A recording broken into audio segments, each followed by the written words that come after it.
Hello and welcome to the MinnMax Show, a good place to forget bad things. I'm Ben Hansen, joined by a very dressed up Kyle Hilliard. Hello, thank you. Okay, why so fancy today, man? I stream on Thursday. When I stream on Thursdays, I wear a suit because it's weird and a funky thing to do that makes me look different than most streamers. So it's Thursday, so I'm still wearing it. It's an ode to Funky Kong. Jeff Marchiafava's here. Hey! Welcome. And Sergio Vasquez. Hey! And then, oh my God, he's going to be a nightmare today. And then we have Blake Hester.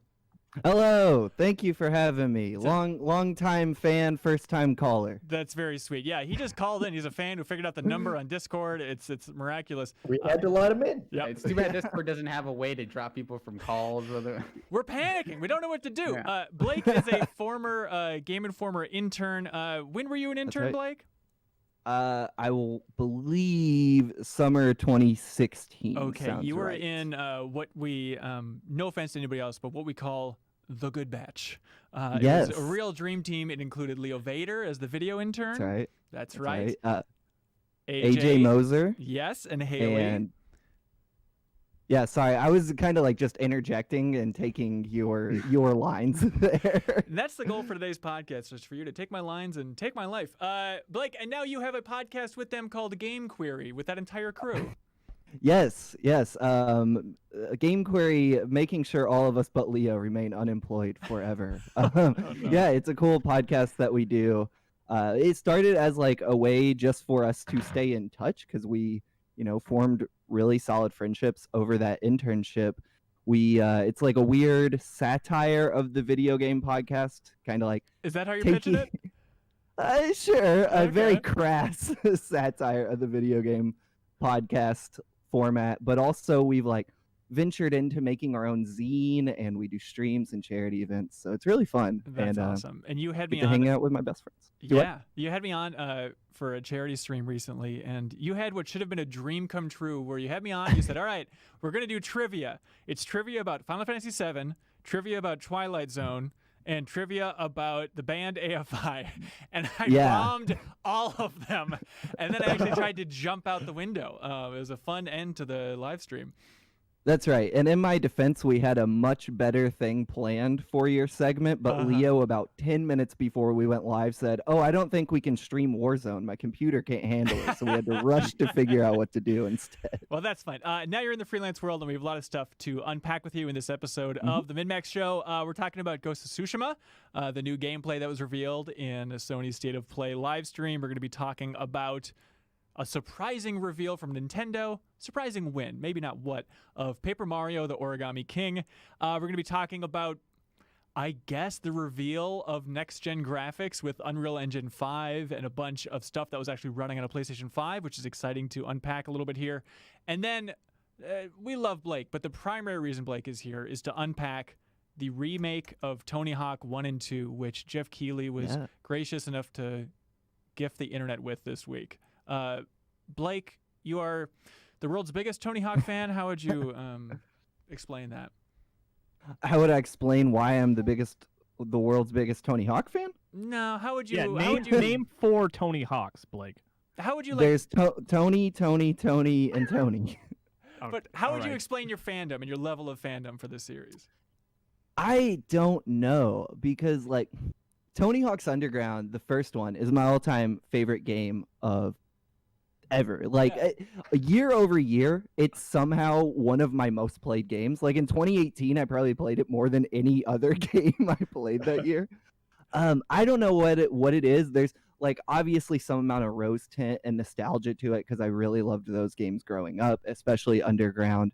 But they also are just, they hold up super well. Like they're super great arcadey games to play even 15 years on. Yeah. And I think like their place in pop culture is super interesting, and that kind of maybe is why I like them so much, is their influence on a lot of the things I like outside of video games, like my taste in music or even TV or the skateboarding industry. Right. So it's just like a series I have a lot of love for based on kind of its impact on pop culture and of course just playing those games. And it's also very fun. Yeah, but I like having you on because you're a little bit younger than most of us. Cyril, you're a young lad too, but in my mind, I guess, an old man's perspective, it's like, well, Tony Hawk, the early ones are absolutely amazing. And then your mind's like, Sure. oh, no, Thug's the way to go. Absolutely. So I love having this full Yeah. range to talk about. So how did you feel about the big reveal of Tony Hawk's Pro Skater 1 and 2 being remade? And when's it coming out? The end of this year, September, right?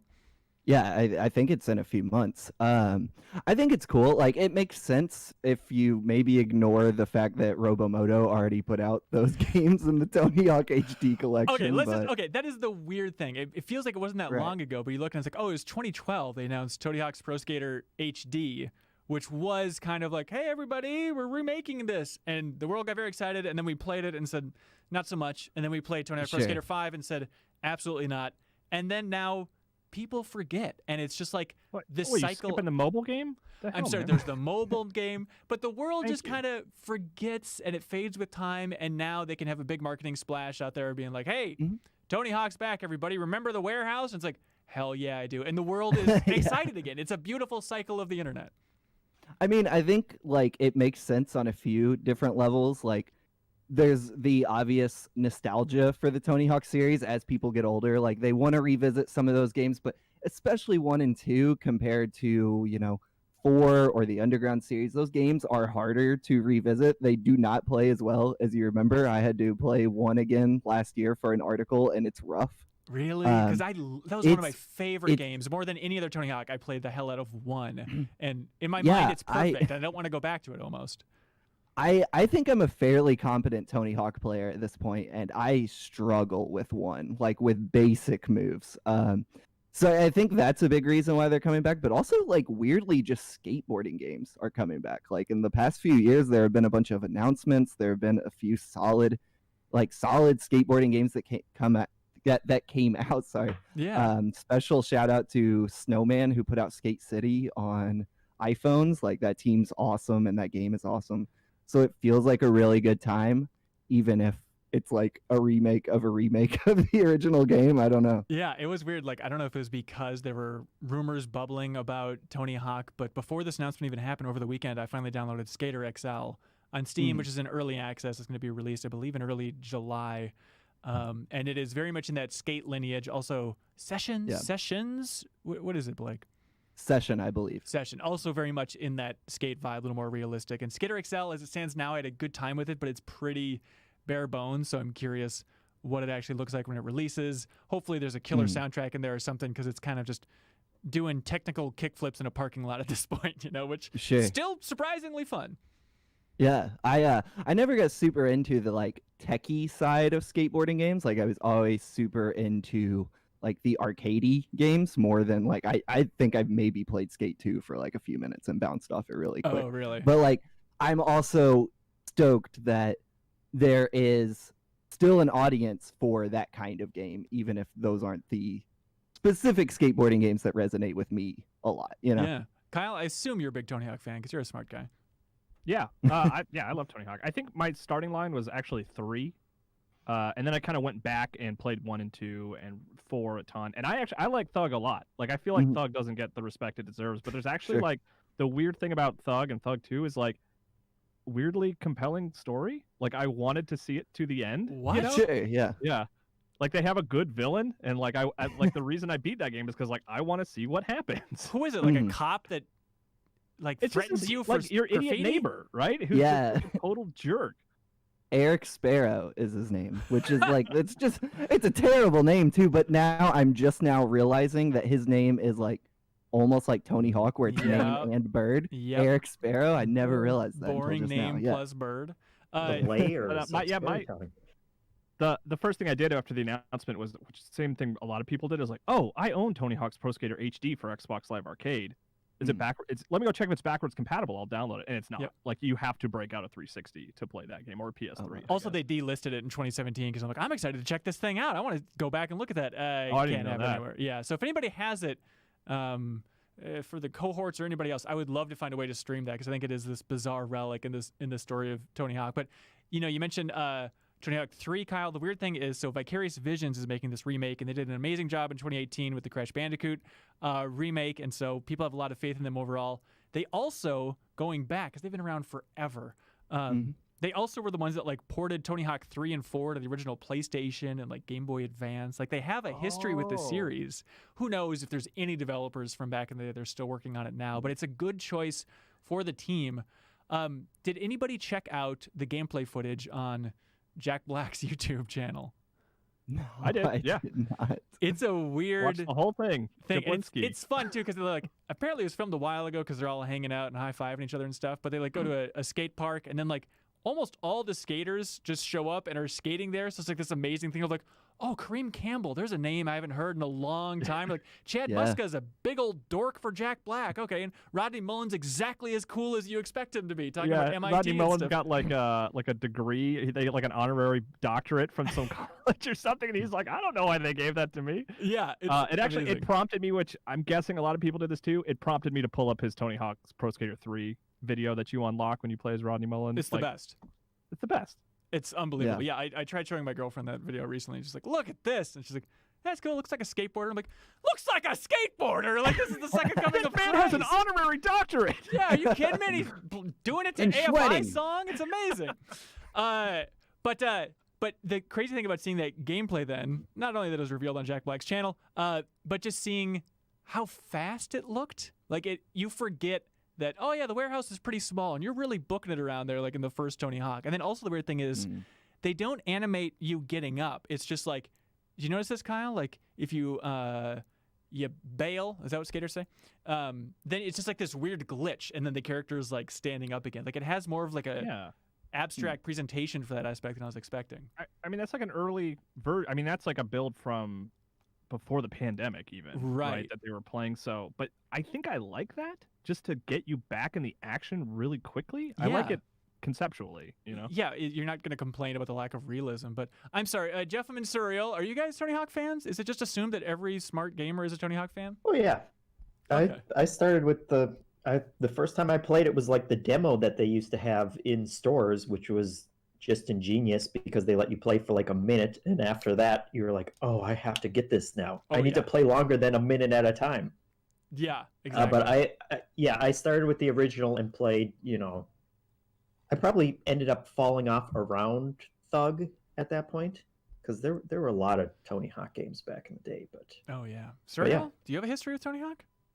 It was a game that I think was I would play it at my friends' houses all the time. They'd have like different versions of that game, but I think the one I played most was actually like Thug 2. And then later on, I played a lot of the DS version of American Wasteland, which they called American Skateland. Oh, but I like that one because wow. it was portable. And when you live in a house with 4 siblings, you need all the screens you can get. So I played that one quite a lot. It was okay, you know, but it had like the Tony Hawk act. It wasn't like the 2D ones. It was like a full 3D game, and it looked like garbage, but it played like the 3D ones, which is what I wanted. So those are the two that I played most, are Thug 2 and American Skateland. Yeah, that's bizarre. So with the remake, they're kind of bending the remake thing. It's like 1 and 2, but they're still going to put the revert in there, which I think was 3 that added that. Is that what they said? And then also like the manual from 2 will be in 1. So the way they pitch it is like the tricks you remember doing a lot, we're going to kind of re-engineer them into the basics, even for the Tony Hawk 1 stuff, which is cool to see. But Blake, is there anything you want from this remake in general?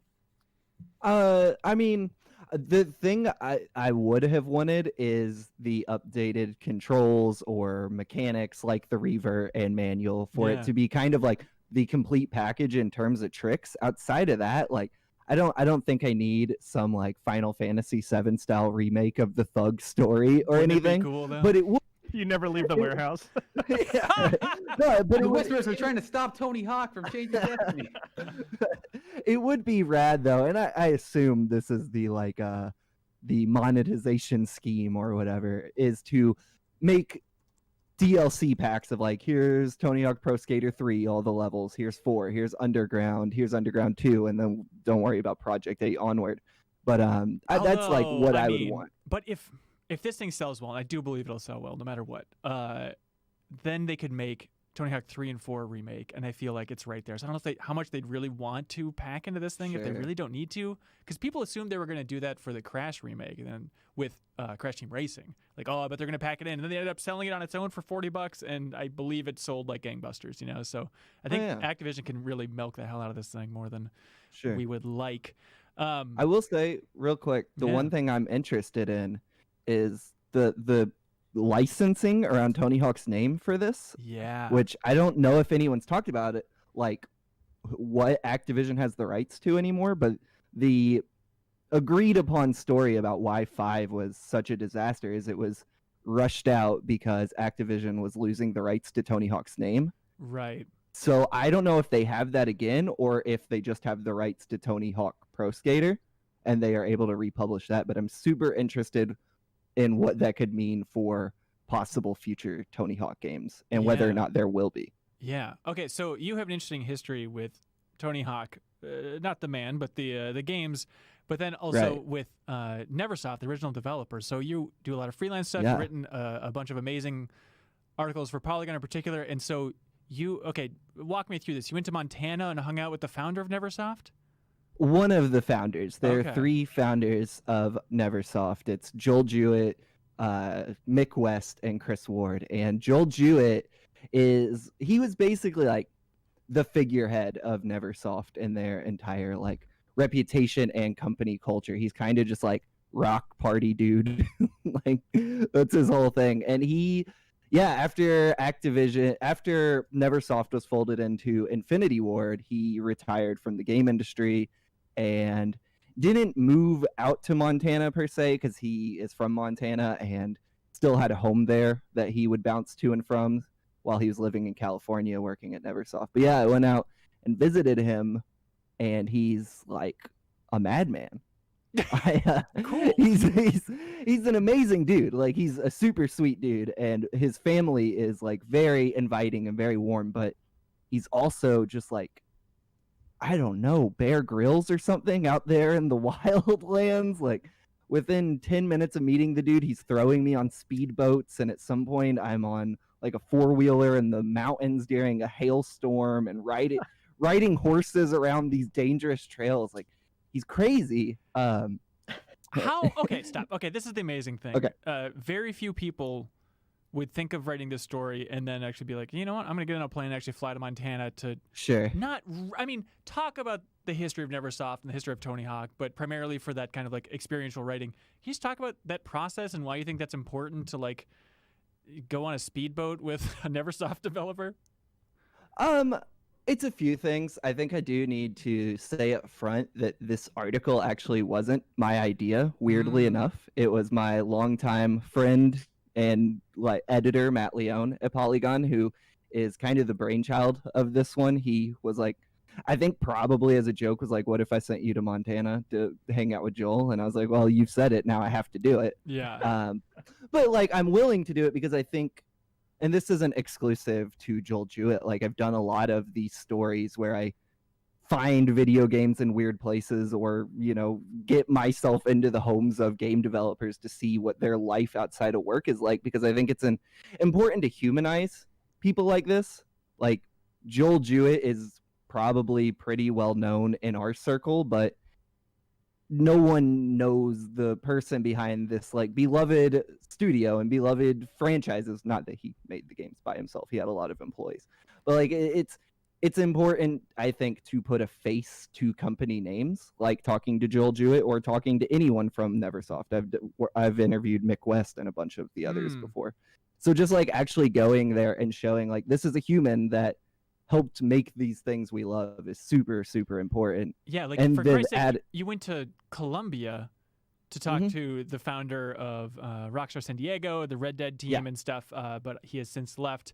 But seemed like he was just living a life of luxury in Colombia and has an amazing house and like runs a restaurant. It seems so wild. Yeah. I mean,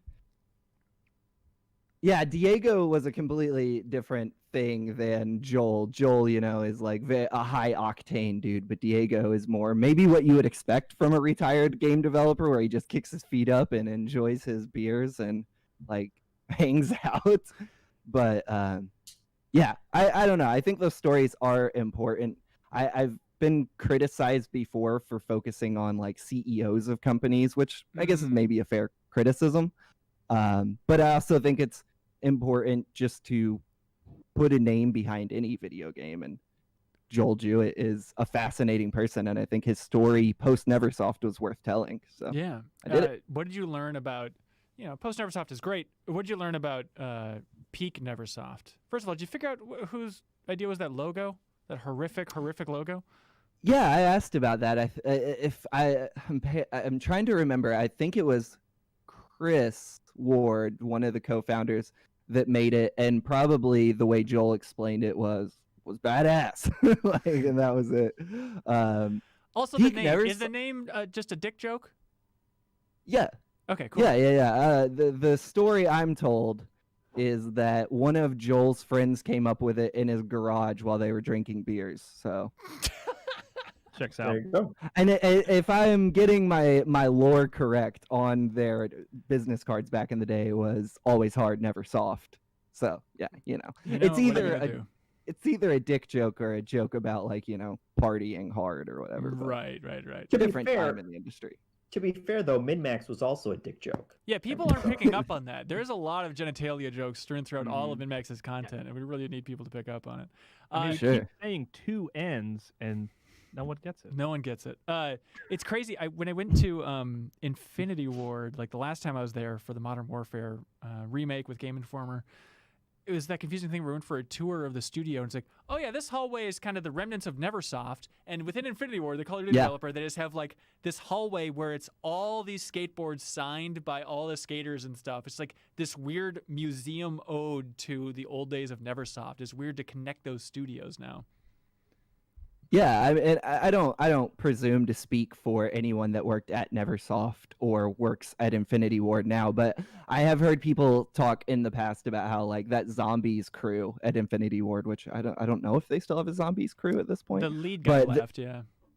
Yeah, at some point it was made up of a lot of Neversoft people, and it was described to me as like, oh, that's like the mini Neversoft still around there floating as these dudes making these wacky zombie modes for Infinity Ward's Call of Duties. Yeah, which is honestly, I mean, who knows with Jason Blundell leaving, how much is going to stay intact, but that is one of the most eye-opening experiences I've honestly had in the video game industry of like, yeah, Call of Duty Zombies, I get it, it's zombies, some people like it, some people don't, whatever. And then talking to that team. Oh, I'm sorry. I'm thinking about Treyarch, actually. Jason Blundell left there. That's confusing. But at Treyarch, then, just taking that deep dive into, like, here's some of the zombies lore. Here's some of the insane things we've been doing. It is, like, this subculture within the Call of Duty community that's just overflowing and passionate and creative, and it's just Easter eggs, and it's all just this elaborate puzzle. It's amazing. But, okay, back on track, Tony Hawk. New features, you guys, this time around with this remake. They're adding like the Create a Park stuff, which is cool. Online multiplayer with like still all the old modes. You can still play Pagan Horse, all that fun stuff. And the confusing wording is they say we'll have some of the songs from the original games. They're not getting everything, but they confirmed like Papa Roach, Goldfinger, Primus, Lagwagon, Naughty by Nature, Bad Religion, Rage Against the Machine, Dead Kennedys, Millencolin, which is a band I haven't thought about for a long time, Power Man 5000. So they have some of the big ones. They'll have Superman in there. They'll have Jerry Was a Race Car Driver, which I've heard 3,000 times in my life, and I'm not sure why. So, hey, good times. They need more Del the Funky Homo Sapien, and that's my only request. Yeah? Other than that, Del Chop 3030. Right? He was predominantly in 3. Well, look, they added well. features from the newer ones into the older ones. Just make that one of those. There we go. I mean, why is music licensing so complicated? I mean, they have Call of Duty money. Can't they just throw money at these artists, or I is have it no just not idea. worth it to them? I think contracts are just like messed up in that they just don't account for this kind of stuff. So I guess. I don't think it's impossible, but just like I think it's just headache inducing more than like it's more about it being not worth it than like, oh, this is impossible. Yeah. Like why would you not want to be in that game? Whether you're the person who owns the music or you're the band, like it just seems like a no-brainer. It's weird. I think the people that own the music, they don't care. It's some lawyer, it's not. There's no passion involved or even knowledge of what this thing is. But it's money. Well, there's like there's weird things where you can get the rights to a composition of a song versus the master of it, and so that's like 2 different rights you'd have to buy to get an actual track in it. But also, a lot of those bands probably have shifted labels at some point, and it's like, where does the rights to this song or where does this album, like, where does that exist? Is it on X label or Y label? And might be just hard to. It's kind of like the No One Lives Forever story that came out a while back. It's like, who actually owns the rights to whatever Papa Roach song they're trying to get in there, you know? Yeah, absolutely. Yeah. Remember when games used to just let you add your own music to them? No, that's a Like legend. No one the recalls. Xbox thing. I don't know why they don't do that anymore. I know. The PlayStation has the Spotify app you can play. Yeah. Over Was it Dangerous your- Driving? Let Yeah. you I think import all it's- your Spotify playlists. It's also a universal feature. Like you just play Yeah. Spotify over any game at Yeah. this point. Just there- Or you can just put there, headphones Kevin. on and listen to other stuff while you're playing the game. That checks out. Works out for us. I only No listened to licensing. Millen. When I played Red Dead, I only listened to Millen Collin. That's really smart, man. That's really smart. It made a lot of those moments maybe not resonate as much as Rockstar thought they were going to, but it worked out for me. I was kind of, I'm excited for the remake, but there's a part of me where it's like, oh, I was hoping Vicarious Visions was making a new Crash game, or doing something bigger and more bold on the Activision side than this. I mean, I don't know. I mean, it's been a while since the Crash game came out. I can't imagine the full team was dedicated to this, and they're also probably still helping with support with other things, Call of Duty here and there. But yeah, I hope they're still making an original Crash game, and this isn't fully consuming the studio. As excited as I am for this, but also it was fun to see this as the big Jeff Keighley reveal this week. You know, when the week started, we were debating about what we're going to do for the MinnMax show. We didn't know if they're going to be any news, and it turns out Jeff Keighley comes swinging in on a vine and saves the day with his Summer Game Fest, the big kickoff here, even though Tony Hawk kind of spoiled it. I was about to say, you know what's weird about that is like Tony Hawk texted everybody that the game was coming. Okay, stop. And then I don't. What does that mean? I was so confused why people were saying that. A few months ago, you could sign up. He posted this video. He's like, "Hey, here's my phone number." All of it, you're basically getting on an email newsletter, Yeah, but it's just texted to you. Is all it is ultimately. Yeah. okay. But that happened, and then also like 10 minutes before the stream started, the trailer was tweeted out by the Tony Hawk Twitter account. Like, it's Keighley just must odd. be Like, it's still livid. exciting, but it's like I'm still confused about what Summer Game Fest is exactly. It's. I think know. it had also been leaked like 10 times before this. Like Jason Dill, who's a pro skater, he leaked it like a week ago on the 9 Club podcast, and I think it was just an open secret at this point. Maybe Tony Yeah. was like, I don't care anymore about NDAs. Yeah, you know, can you imagine? Oh, poor Jeff Keighley. When it all comes down to exclusives, it's so nice with MinnMax to be out of that exclusive game by and Sure. large, you know.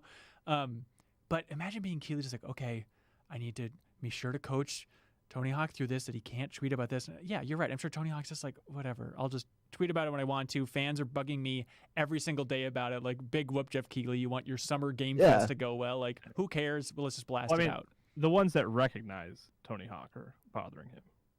Yeah. What's that weird trend? Oh. Do you want to explain that, Kyle? Tony Hawk tweets a lot about how people walk up to him and are like, "Hey, has anyone ever told you look a lot like Tony Hawk?" And that's like his life, I guess. No one believes he's actually Tony Hawk. That's so funny. I had to dig out the old photo, but it was at E3. It must have been when they were unveiling Tony Hawk 5 or something like that. And there's this weird moment. I don't know if any of you were in the booth, but we're in like the Game Informer booth, which is like behind the scenes, like little where publishers and stuff meet. And so we're all working in the booth. And then this guy that knows some people at Game Informer, because everybody knows everybody, opens the door and he's like, "Hey, sorry to bug you guys. Tony Hawk's with me, and he needs some place just to like hang out and charge his phone in between interviews. He doesn't want people bugging him. So can you just like hang out in your little booth?" I'm like, "Yeah, sure, whatever, no problem, man." So then What Tony- more innocuous place to hang out in E3 than a press booth? I know, and there were only like a couple of us in there. Jeff, were you in there? Mm-mm. Kyle, were you? I think I saw him briefly. Like I remember Okay. stepping in between meetings, and I was like, "Oh, Tony Hawk. Okay, I gotta go it was see almost the same Nintendo thing. stuff." Yeah, so I remember like, it was Jeff Cork and I sitting there and was like, "Yeah, no problem." So then Tony just sat there and checked his phone and looked bored and, you know, was pleasant enough and stuff.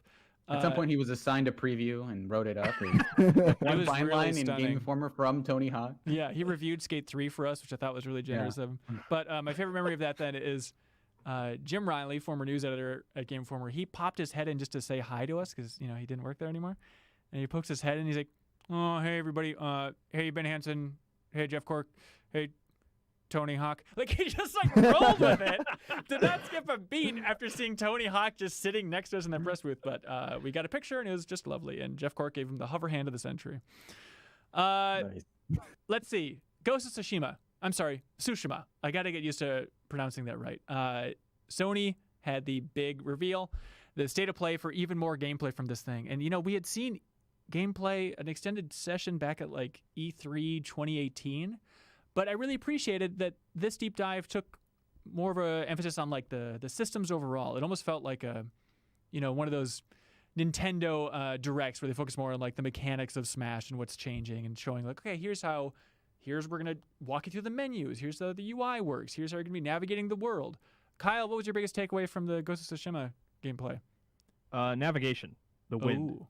I think that's really cool and interesting, and stays out of your way while still giving you good direction. I mean, I'm saying based on just watching gameplay, but like that's just one of those small things that it just feels like a big innovation that I'm sure I'll use a lot when I actually play the game. Can you explain what you're talking about?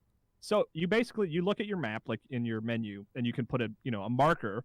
But then when you leave the map and you're looking in the environment, the wind blows you in the direction where you're supposed to go. And like there's like actual like lines, like Wind Waker style, but they will dissipate. And then it sounds like you can press a button to make the wind kind of kick up again to show you which direction to go.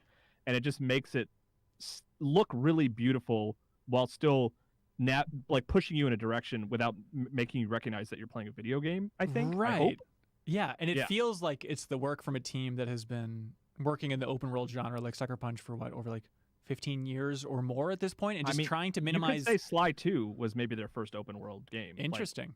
Like, with some caveats, but yeah. But just that idea of let's get rid of the standard tropes. Let's get rid of having just markers on the map. Let's not make this thing completely Far Cry. Let's not have just a huge glowing yellow icon that you need to go to that constantly head this direction, because they have the wind and then they have other subtle indicators, which is pretty smart of, you know, if there's a secret nearby, a bird will like fly by you and fly towards the secret, or a fox will run by you and lead you towards a shrine, stuff like that, which other just really smart additions.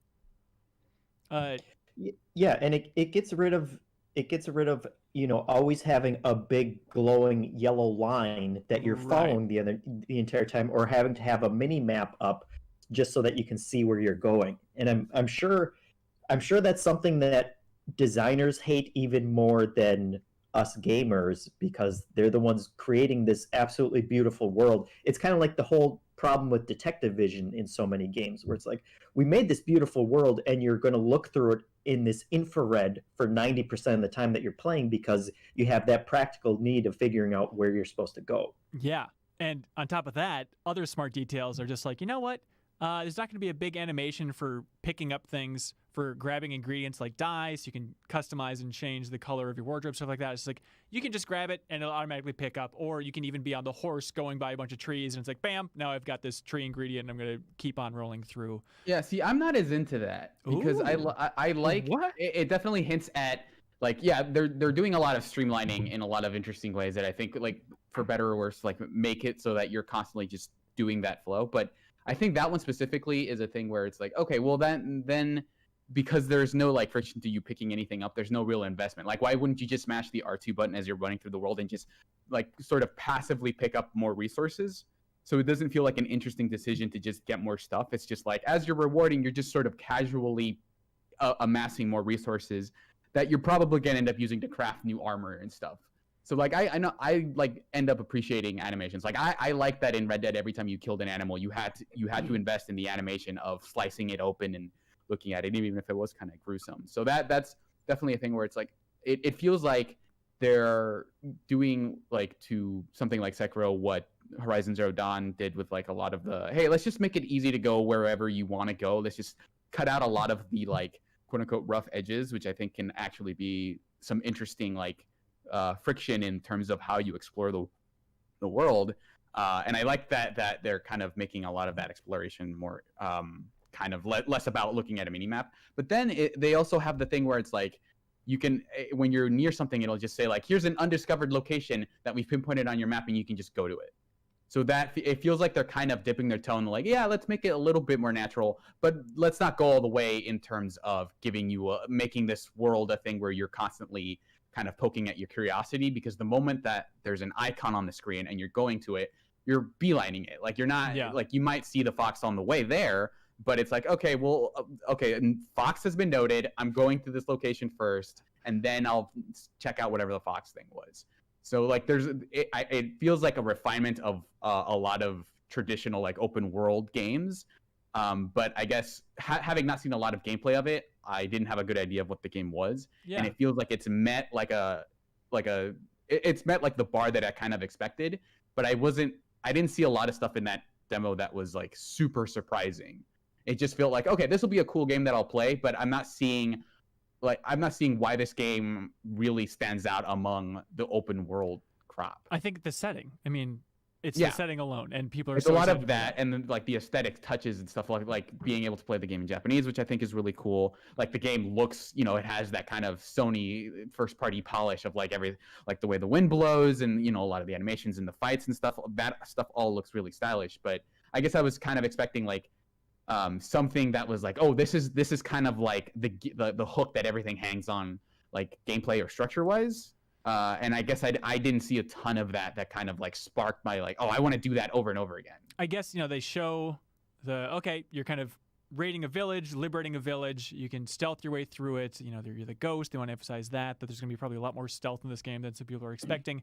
And then also you can have kind of the action approach, but, that conceptually is not that revolutionary. But the action itself looked different and interesting. Like, Kyle, what was your read on the way that you're like engaging with those enemies? I mean, it looks very deliberate and counter heavy, which might be very Sekiro. I can't very imagine. Early Assassin's Creed, it feels like, where you're sitting there waiting for the enemy to attack you and then countering them. I mean, Cyril, I understand what you're saying about like really like absorbing the idea of like animations, with like Red Dead Redemption and stuff like that. But like for me, I almost had like the same reaction, but like an opposite feeling about it, where I was like, man, this looks like an open world game that streamlines all the things I kind of find obnoxious. Like even things like the way the combat works, like it looks like if you do well, you can get through combat scenarios very quickly, which I like. Because I like the idea of getting good enough at the game that I can just kill 3 people like really quickly and not have to spend too much time doing that. And that's to your question, Hanson, about the combat. Like that was my takeaway, is like if you're careful and calm and old school Assassin's Creed approach to it, like you can kill a lot of people quickly without having to get muddled down and like trying to do a bunch of combos and stuff like that. I like the look of when it would slow down every once in a while. It's like, oh, it's nice to have that single player game where they really lean into that a little bit.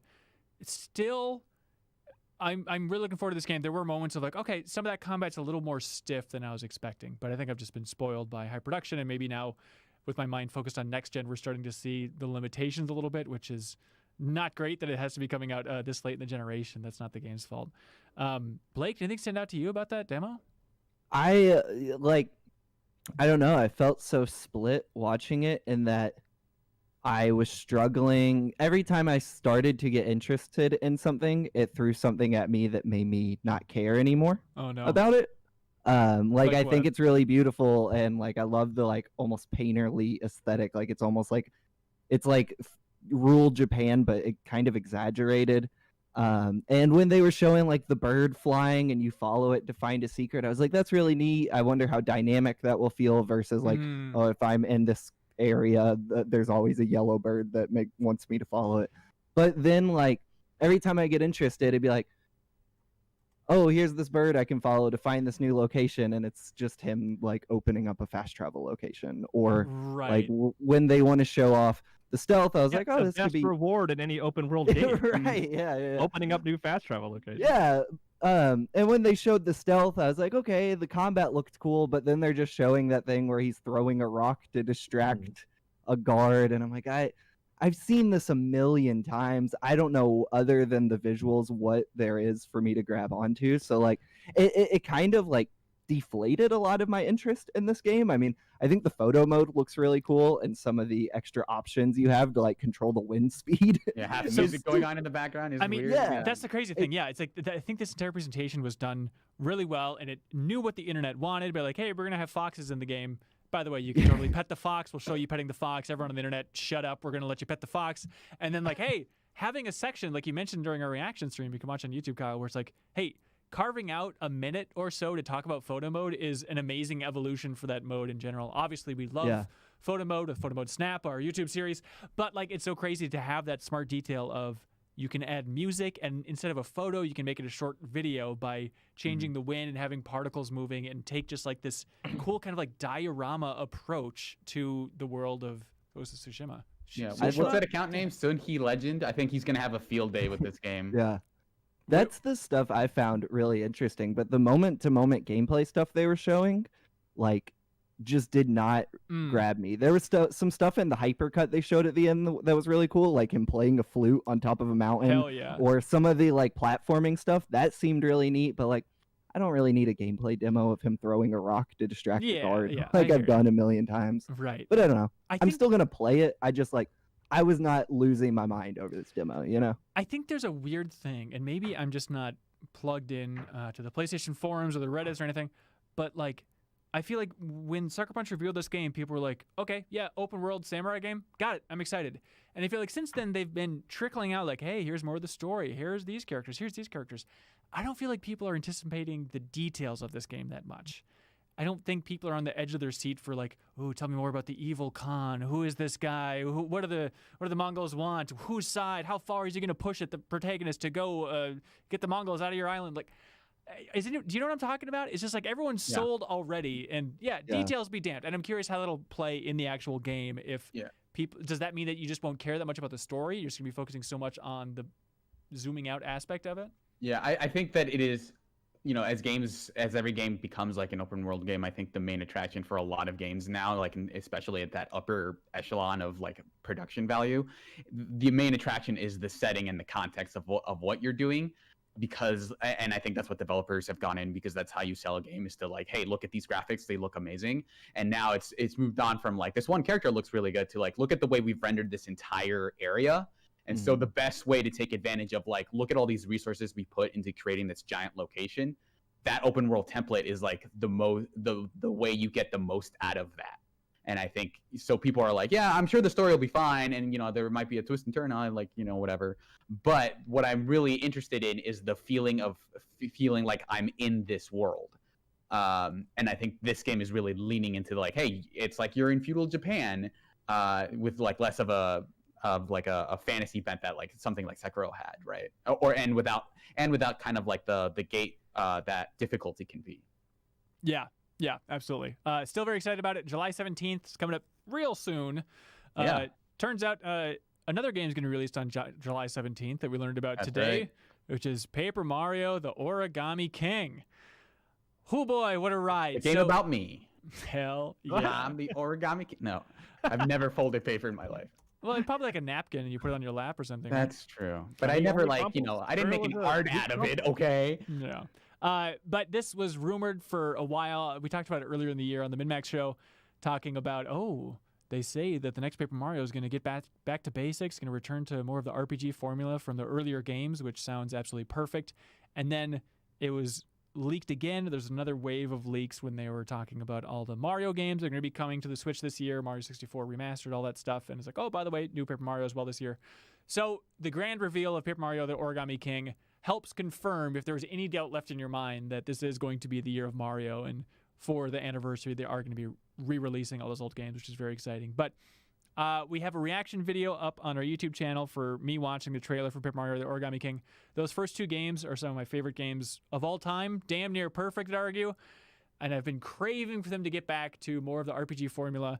And after watching the trailer for Paper Mario, seems like they're taking a half step in the right direction. What did you guys think of this? Anybody else watch it? I think it looks cool. I think it's hard not to kind of go in with the expectation, with that context of like, well, the last two games were kind of disappointing gameplay wise, you know, depending on who you ask, so much so that they brought the entire experience down.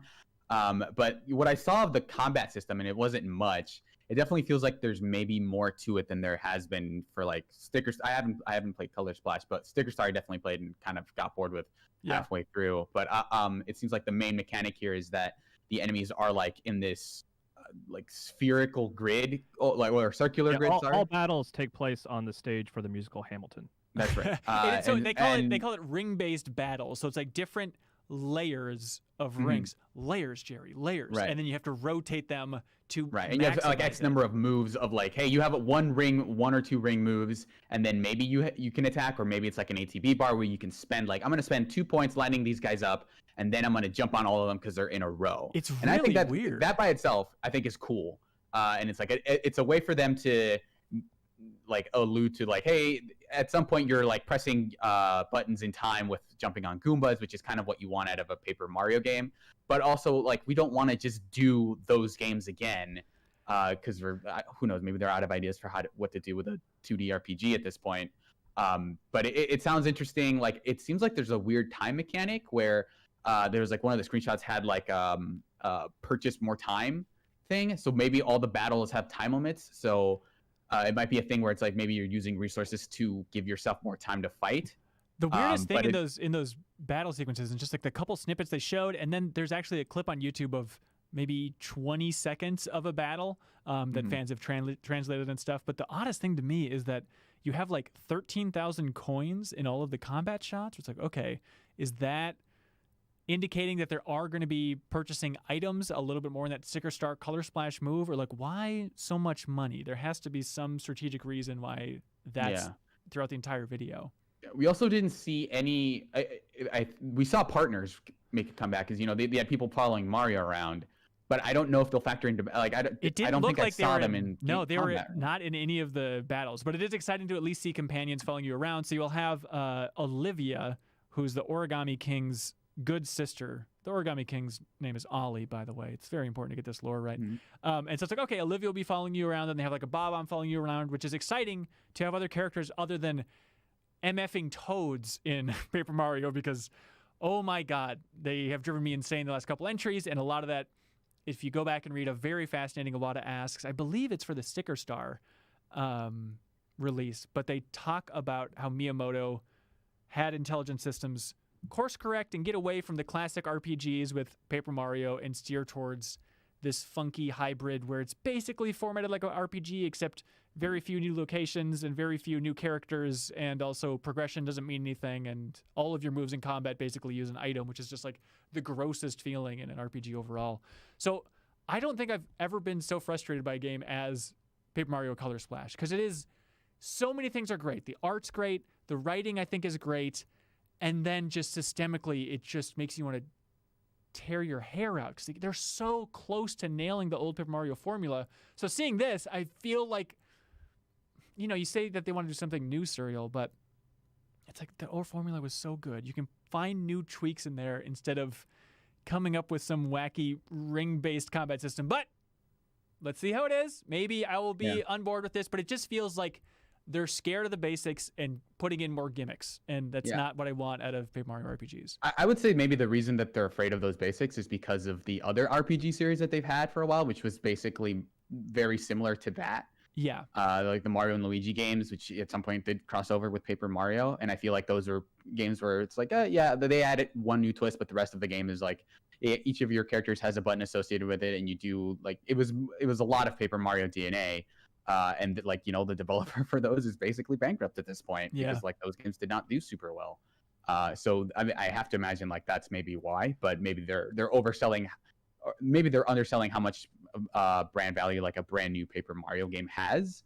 And like I think people would at this point be really satisfied with like if they just made like a direct sequel to Thousand Year Door. Yeah, absolutely. I mean, RPGs are selling well on Switch. I have to imagine. I feel like that audience is there, but still, we'll see how it goes. Also, they mentioned on their site that out of battle, Mario can use the arm extending 1,000-fold arms ability in specific spots to interact with the landscape, to pull, peel, hit, and more. So you saw glimpses of that. And the other weird thing in the trailer overall is it seems to be more focused on exploration. There's like that quick shot of like being in an open sea in the boat. You're like in a boot that's also like a car. It seems to be more open environments, which is weird for a Paper Mario game, which is all about 2D characters and kind of this little kind of cutesy boxy arena. So did you see those freakishly human Toad drawings in the background of one of the levels? Yeah, so it's like the Egyptian looking level, and it looks like the prehistoric toads or I don't know. Is that what you call Egypt? Prehistoric? Not quite. But anyways, that they're just like super elongated and weird humanoid toads that the internet is freaking out about, and I'm sure they're getting Rule 37 to hell right now. Not okay. Beautiful. Sorry not to interrupt. It's Rule 34. 34. Oh, I'm talking Thank about you, 37 though, which is even raunchier. See, this is why we have cool young hip people like Blake on the podcast to correct every faux pas we make along the way. I can only correct when it comes to cartoon. Never mind. Anyways, Just Paper let me Mario- let me jump out of the poll before I dig it at all. Beautiful. All right. Also, this week, Jeff Keighley got back on the stream and said, hey, get ready for this revolution. And then Epic just kind of tweeted it out before the stream started as well and ruined it. But it was the grand reveal for Unreal Engine 5 and next-gen graphics technically running on a PlayStation 5. They emphasized over and over and over again. Let's see. Jeff, did you watch that thing? I did. What'd you think? It had popped up randomly in my YouTube feed, and I didn't. How early did they announce that this was coming? Or was this just a complete surprise to everyone? I think Keighley was saying we're going to have a reveal or a stream on Wednesday. And- yeah. Yeah, and he said that it was one of the most important things of the summer, which I really shrugged my shoulders at a couple days ago. I was like, all right, we'll see. But then it was like, all right, well, this is PS5 gameplay in Unreal Engine 5. Like this is the future of games. I mean, it honestly is, because a lot of people are going to use Unreal Engine 5 moving forward. Yeah, and my big impression, they had a couple guys talking about it, what their design hopes were for it and everything. I was like, okay, when are they going to start? I actually skipped forward to the gameplay, and then when I started seeing what was going on, I went back and watched the entire thing, because it does sound like a legitimately some huge differences in how the engine is handling graphics and polygons and Well, whatnot. Triangles. We call them And triangles. lighting. They Yeah, emphasize apparently triangles everything's a so triangle much. now. Yeah, and they're like, we have triangles as small as a pixel. I was like, okay, I'm not smart enough to fully understand the power of that, but they seem very excited about it. And they had, fun code names for all these things. Like, okay, we had Nanite for limitless geometry, Lumen for lighting, Niagara effects are so the bats are aware of each other and other things are aware of what else is happening within the AI. Who knows? I think those are all going to kind of go by the wayside and people forget those exact names. But, we've had so many Unreal demos before. Like, okay, the Unreal 4 demo was like the weird lava guy. I think it's called Elemental. And then even like the Samaritan demo, which is kind of like Unreal 3.5 that we went back and watched not too long ago. But what kept getting me excited about watching this was just like that reminder that, okay, this isn't just a high-end PC. This is actually running on a PlayStation 5. So even if you think the Unreal demos of the past have been far-reaching or a little bit much, like that framing for everything, I think was really important to the impact of this overall. Yeah, and I think the interesting thing is that they were talking about how essentially, and who knows when it starts getting into other developers' hands and everything, but they were talking about that the engine allows people or developers to get rid of the idea of levels of detail that kind of pop in and out based on how close you are to things, because apparently all these billions of triangles will just sort themselves out. But so it reminded me of, there was that demo that David Milner did a big piece on for GI Australia. I can't remember what the engine was called, but they made a big deal about how it was kind of like voxel particle based, and that you could just have like unlimited levels of detail in it, in a scene or whatever, and that it sounded like it was doing a lot of the same things, but it was kind of, that also seemed very revolutionary at the time. But then people started poking holes in it and saying, well, it's actually completely static, and you can't have characters running around, or you can't change the geometry or anything like this, so it's Right. actually kind of worthless.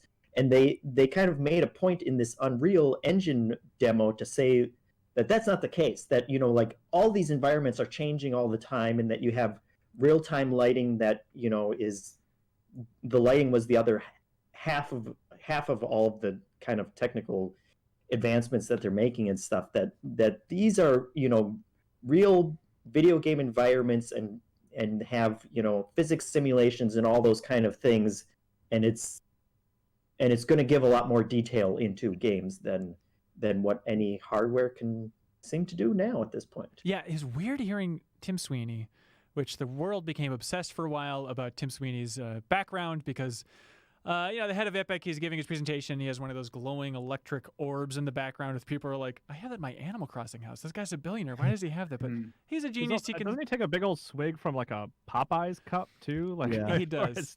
I recommend going back and watching the making of Gears of War 1 where Tim Sweeney gives a tour of his house and he's like climbing in the tree out back like Michael Jackson.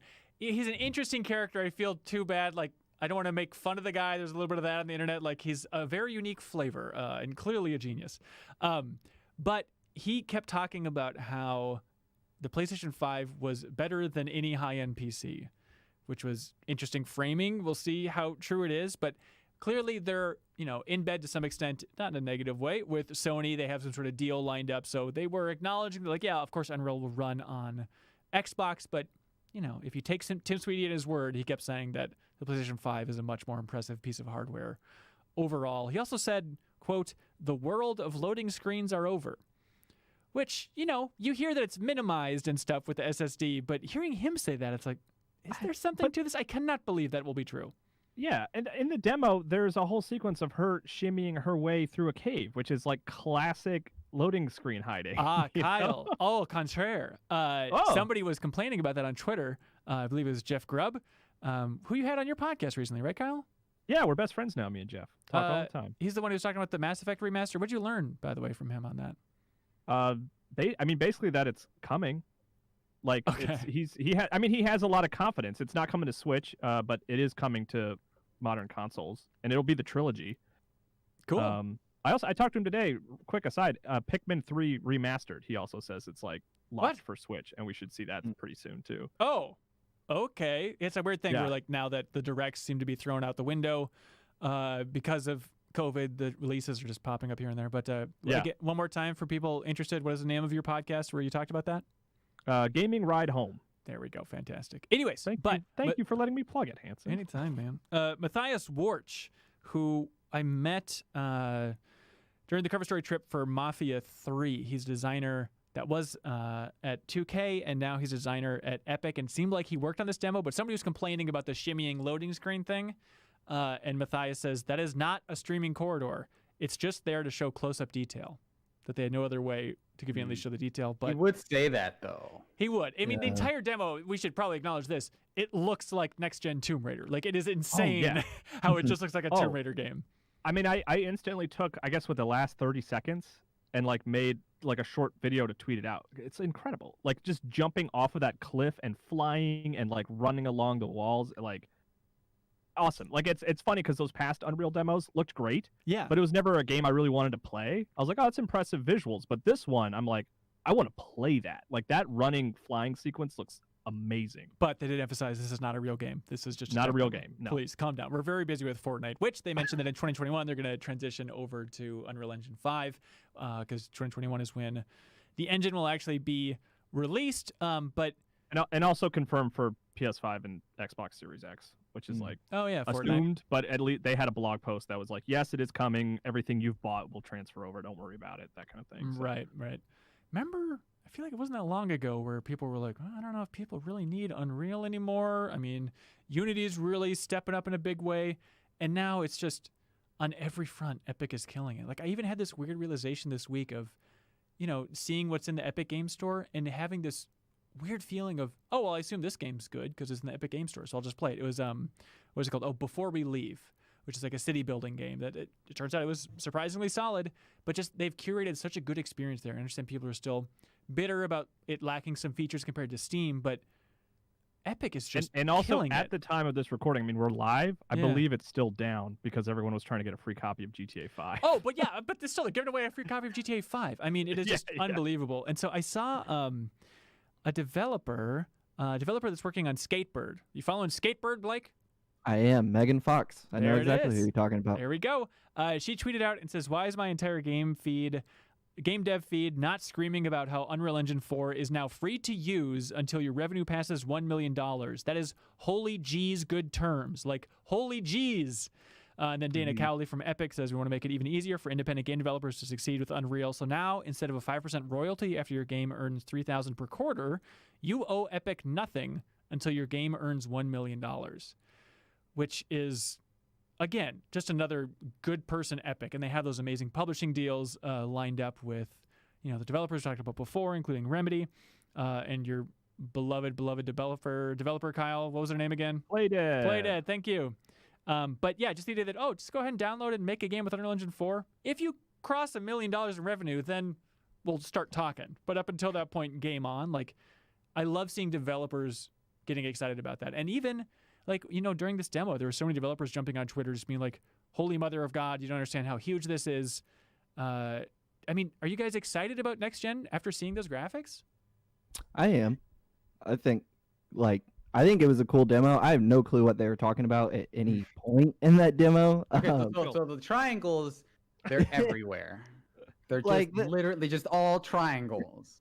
They put pretty stuff on screen, and I was happy. Yeah. But I have no clue what they were saying. But I think they none of this, the business deals are gonna affect me in any way. But I also think it's cool to see Epic invest in small developers in that way and distribute this certain amount of goodwill and good faith and putting money in their hands that they might not get through other platforms, but also just getting out there on Jeff Keighley's stage, which is by and large usually one of the biggest, most visible stages in the game industry, and putting out something that was developer focused and being like, look at this is what you are going to have. And the Unreal Engine is it powers everything from it powers Persona 5, and I don't think it's the sole engine of Persona 5, but it's behind a lot of interesting, weird games you might not Final Fantasy expect. 7 Remake, the sequel might be on Unreal Engine 5.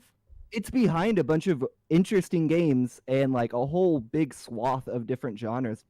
So I thought it was cool that they got out there and put all these tech specs out there that dumbasses like me don't understand, but plenty of developers were probably super excited for, and it's cool that they put it on Jeff Keighley's stage, getting it in front of way more people than, I don't know, maybe even Epic live streaming it themselves would see.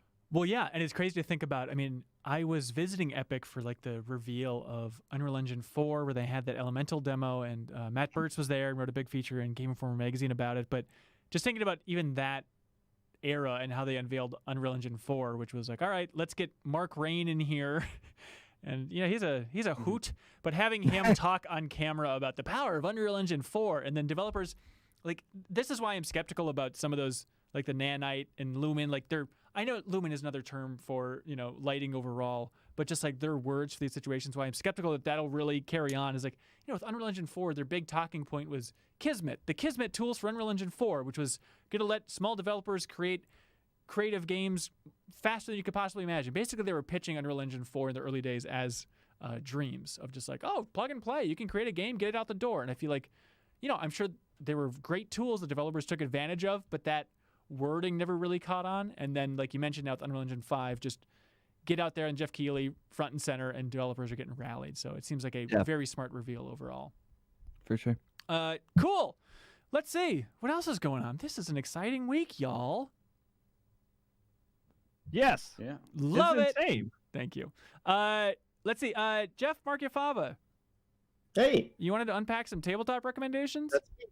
Yeah, I had one more because I went on an extended weekend kind of thing up north, and so I packed a bunch of board games for my wife and some of her siblings to play, and we ended up only playing one the entire time because we were so psyched about it. And it is called The Crew, which you can see here. It's a wee little game, but basically it is a co-op trick-taking game. Trick-taking? Yeah. So if you know Hearts, the classic card game, I never played it. It's the idea is that everyone will have a hand of cards, and you go around in rounds, and each person will play one card each turn. And so you have different suits or colors of cards. And so basically the first card that plays it determines the suit for that hand, and the person who plays the highest, if you have to play the color that the first person plays, if you have it, otherwise you can play a different color from your hand. But only whoever plays the highest card for that hand gets all the cards. Is this The Crew or Hearts that you're talking about? This is both. Okay. So basically, The Crew builds off of that idea, except it's a co-op game. Usually the winners in Hearts, the winners determined by how many hands that you take. whoever takes the most hands of cards. But in this one, you're all kind of working together, and you have these various different missions that you're doing, which basically it's just another smaller deck of cards that has all the same cards in it, but each player will get a certain amount of these cards depending on how hard the mission is, and those are specific cards that you have to get in a hand sometime during the mission. So I know that sounds like a huge mess, but basically if my card was, if I had the green 6, basically I have to figure out how I'm going to play cards in order to get that green 6, the one green 6 that's in the deck, at some point during the mission. And so if I play a very high green card, then someone else might be able to play the green 6, and then I would win it that way. Or, you have to come up with different ways to get these cards. But what's interesting about it is that you can't actually communicate during the gameplay. You basically have one ability that lets you share very limited information, but otherwise you're all just kind of looking at your cards, you're looking at what other people have to win during the mission that you're playing, and then you're trying to figure out how you can play cards in order to get cards to whoever needs them. So did you ever play The Mind? Yeah, I love The Mind. Yeah, it's kind of like a more strategic version of that, where you just can't communicate a lot with the other players, but you're all trying to solve this thinky puzzle at the same time. And what's cool about it is that it gives you 50 different missions that you're going through that kind of get progressively hard as you're going through. And you all play as cars? Ubisoft's cars? I don't know. He's making the crew joke. Hey, Blake, we like to make jokes every once in a there while we on the go. podcast, and sometimes they go over like gangbusters, like you just saw. You all live, don't- You can't add you the laugh don't- track in post, man. You don't pre-write your jokes for each episode? Is that how Game Curie ends up being so funny? Yeah, we are an intensely scripted show. Oh my down god! down to every and awkward pause to simulate the delay on a Discord call. That is correct. Yes. Perfect. I wrote that joke before I showed up on this podcast. Love it. That's how you do it. So the crew, you'd recommend it wholeheartedly. Yeah, and it's real cheap. It's like $15. It has kind of gone in and out of print, so sometimes the price spikes, but it's already has been. A lot of people are very psyched about it, and people are saying, oh, it's going to win a bunch of awards towards the end of the year and everything. So it's brand new for this year too? Huh? So it's new this year? Yep. Yeah. All right. And so I got it because I had to kind of fill out an order in order to get free shipping from a place. But my wife and I were super surprised by it. You can also play 2-player, which is very weird for a trick-taking game, but they kind of figure out a way that you can add kind of a 3rd-player simulated player in, and that's just as fun too. So can you hose it down and then leave it in your mailbox, and I'll swing by and pick it up here? Yeah, I was planning on doing it anyways. Okay, great. Hey, Sergio Vasquez, Yes. how are you? I'm all right. What have you been playing recently, man? What have I been playing recently? I have been on my BS, as it were, and playing a lot of Destiny and Mortal Kombat. Really? Yeah. Just like I'd imagine Destiny to like reconnect with your brother. That a little bit of that, but mostly because I know that the next season's gonna have a raid, and I'm gonna want to do it the first week, and now I'm really behind on like leveling stuff, so I want to level up in time because the next season I think starts like early or mid-June. So I'm basically on the power grind. Some of the new stuff that they've added this season I think is cool. Most of it is kind of boring, and actually right now they have this community goal of like there's a new activity called like the Seraph Towers, where you're teaming up with a bunch of random people that you have to find like in the world as you're traveling. It's not like a matchmaking thing explicitly, so it's been actually pretty hard to find people to do that event with. And so this latest quest where you get an exotic weapon was like, hey, community, do 3 million of these activities. And they had like a time limit before the end of the season, and people were doing the math on how it was progressing, and they said, oh, there's no way the community is going to get it done before the end of the season. So they had to issue a patch that was like, we've upped the rate at which this completes by like 5 times, and then on weekends it's at 10 times the rate. okay, now have fun or whatever. So it was this weird thing where the community, and they've done this before, this kind of community-driven thing, and people didn't really take to it. So it's been kind of like this mix of like, I like playing Destiny. It's a fun game. Some of the stuff that like they've done since then is cool, but there's always kind of this weird, frustrating struggle with leveling. I hear you. And I imagine Mortal Kombat's just to get ready for Aftermath. Yeah, I've been learning Sindel, who is one of the DLC characters. She's pretty cool. It's fun learning like various fighting game things. But I think what I like about Mortal Kombat specifically is that they have a really strong loop in terms of the Combat League, which is their ranked thing. So you go in and they tell you like, hey, for the season, play X number of matches and we'll give you like a skin. Play 5 matches today and we'll give you some like currency that you can use to buy more skins. And then they'll have different challenges like land X number of throws over the course of the season. And so that's been getting me to like motivate me to play for about an hour or two a day. And it's been, and like the game itself is really fun. So that's cool. And then you can go like while you're waiting, you can like, cause I play as Sindel, and I hadn't played in a long time, so I didn't have any outfits for her. And you can go into like the single player stuff, like the Towers of Time stuff, to get more single player skins. And so that like all these three things kind of feed into each other. And like I've been thinking a lot about Mortal Kombat stuff and wanting to play a lot pretty recently. Yeah. Have you had a chance to check out that SNK Gals game on Switch? Yeah, I played a little bit of it. I think it's a port of an old Neo Geo Pocket game. And it's a weird thing too, where they simulate the entire Neo Geo on the Switch screen, so it just looks like a bizarre recreation.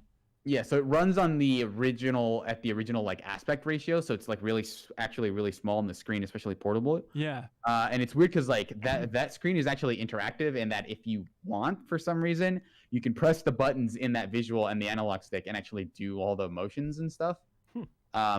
Which is kind of neat. But like as a fighting game, it seems like it's all right. Like I did like for a portable fighting game from around that era, from like the late 90s when it was like a novelty. It's okay. I don't think it's anything like too crazy. But I messed around with it for a couple hours and did a few combos, and I had fun with it. But yeah, it's like it's what you'd expect out of an $8 fighting game at this point. So. Okay, just a smaller, weird little comeback thing. Mm-hmm. Hey Blake, can you help me with something? What's up? My dad, my estranged father. No, he's very de-estranged. He's very estranged. Yeah, he's very strange. Yeah, so Dr. Strange reached out to me and he said, "Hey, we have a neighbor who has a pinball table. Okay. That he's looking to sell, and it's like a royal flush pinball table." And it's in pristine condition. My dad sent me video of it running. It's the noisiest thing you could possibly imagine. Mm-hmm. And I'm not a huge pinball guy, but I've always been curious about it. It's like, God, it'd be fun to have a pinball table at like kind of our lake place, our little cabin on the lake, which is really just like a garage that has a main machine in it. But it's like, it'd be cool to have a pinball machine next to it. How much would you realistically pay for a sweet pinball table from like the late 70s, the Royal Flush pinball table? I own a pinball machine from the late 70s, and I would pay people to take it from my home. What are you talking about? You own a pinball machine? Yeah. It's my what are the odds it's my dad. Well, it's my dad's old pinball machine, but it used to be in the basement of my parents' house, and it's the loudest thing ever. You don't want one of those things. It's an old like Atari digital pinball machine from the late 70s, so it projects the digital display onto a mirror up at the like cabinet face. Yeah. Super. I would pay someone to take that from me. I'm warning you now. Really? That it's too noisy for the home setting. Is there? It's like a curse, basically. It really is. Like it used to be at my parents' old house, and in high school, my house was like the party house. And I had a pinball machine, so people would just play it at all hours of the night, no matter who was sleeping. You don't want that. I'm telling you right now. And there's no way to like just pull out a little cord and shut it up for a little bit? Do I need to be some expert on electronics just to mute this thing? Well, but yours is like a standard pinball machine, right? Yeah. So you're still going to be getting the clicking and clacking of the ball and the paddles. But there's got to be a way to turn off the bells and stuff, don't you think? Yeah, you don't buy it. Yeah, but I I think I just figured a way want to it. turn it off. Just to not That's have one. yeah, it's a mute Well, button. the tough thing is like, how much is this thing worth? What should our starting price be? What should the range be? Because my dad's like, oh, I'll go in on it with you. That seems fun. And because he's very sweet. He's like, oh, your nephews would like it. I'm like, yeah, but Dad, we already have a MAME machine out there. Like they have everything they could possibly want, like a pinball machine versus that. Like let's be What realistic if you here. just get one of those pinball games for the Xbox? That's an option. That'd be okay. But anyways, I think I botched this question. No, you did a good job. You're much more informed than I ever could have imagined. You're much more qualified than I did think Hanson was Yeah, I counting just wanted on a weird going into one-off the so I could question. monologue about pinball machines. But like looking around online, it's just a mess because like there's Yeah. no idea of where these things are at. I couldn't find really any reliable ones on Craigslist or eBay, and so it's like just reading through forums where people would be like, "I would pay $3,000 for a Royal Flush table." Is that what we're talking about here? Because like the Jurassic Park table is like $6,000. Like these prices are absurd.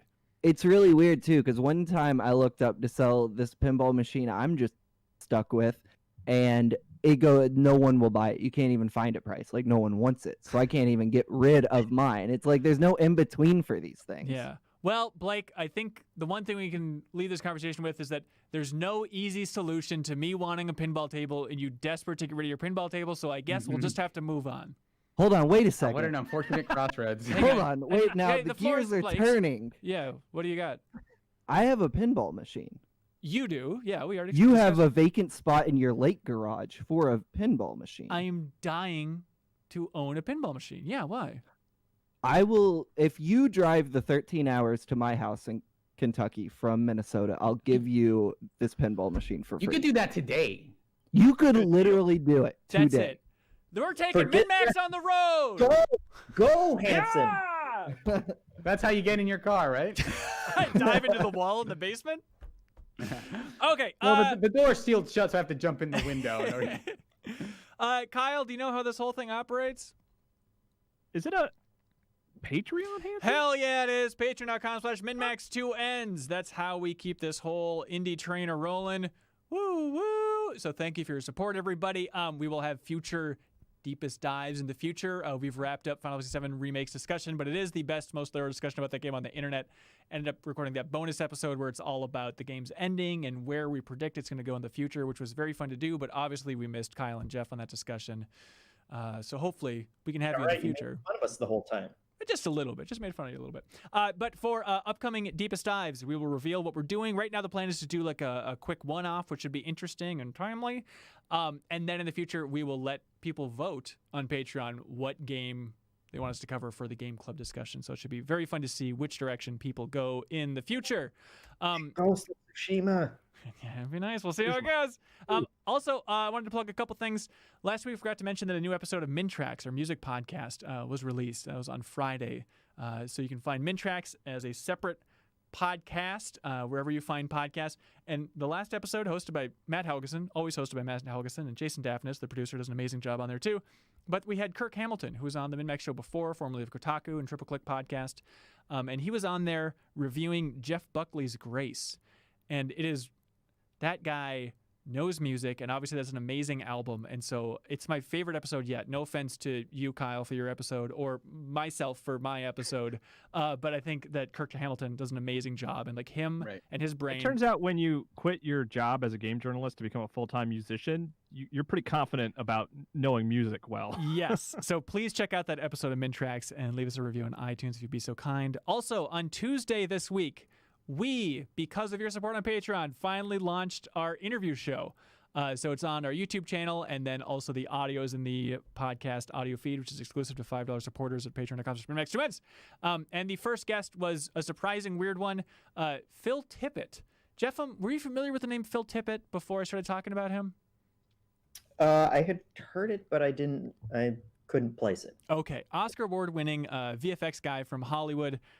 Really blew up and got his start in a big way with Star Wars, where he animated and created the holo chess sequence, and then designed Jabba, designed Tauntauns, animated the AT-ATs.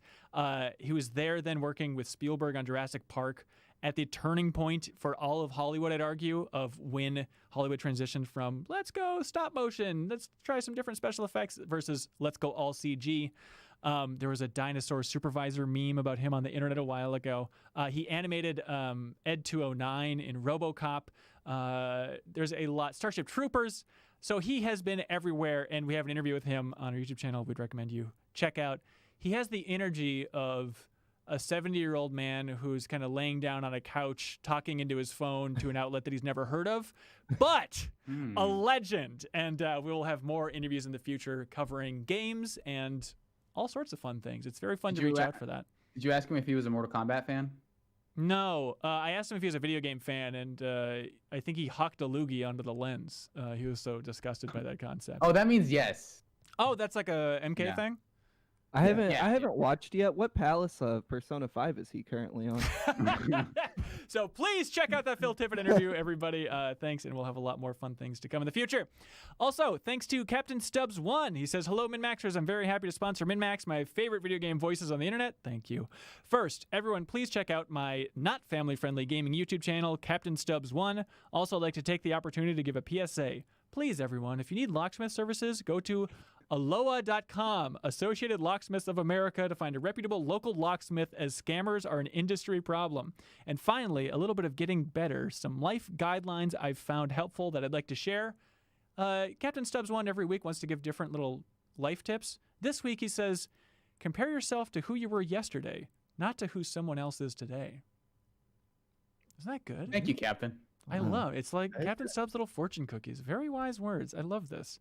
I'm much fancier today than yesterday. I don't know what that means. Michael Moran is also supporting us. Thank you, Michael Moran, for your constant support of MinnMax. He says, hello, MinnMax. I've been obsessed with making lists and ranking things for as long as I can remember. My favorite part of podcasts, including the one you're listening to right now, is when hosts go around the horn reading through top 5 lists. So my friends and I made a podcast where we do only that. On List Wars, we pick a different topic to rank and debate each week and cannot legally end the show until we have agreed upon a communal list. This is just something my friends and I do for fun, but I wanted to help hit a big Patreon goal for MinnMax, so now you're hearing about an ad. You're hearing an ad about it.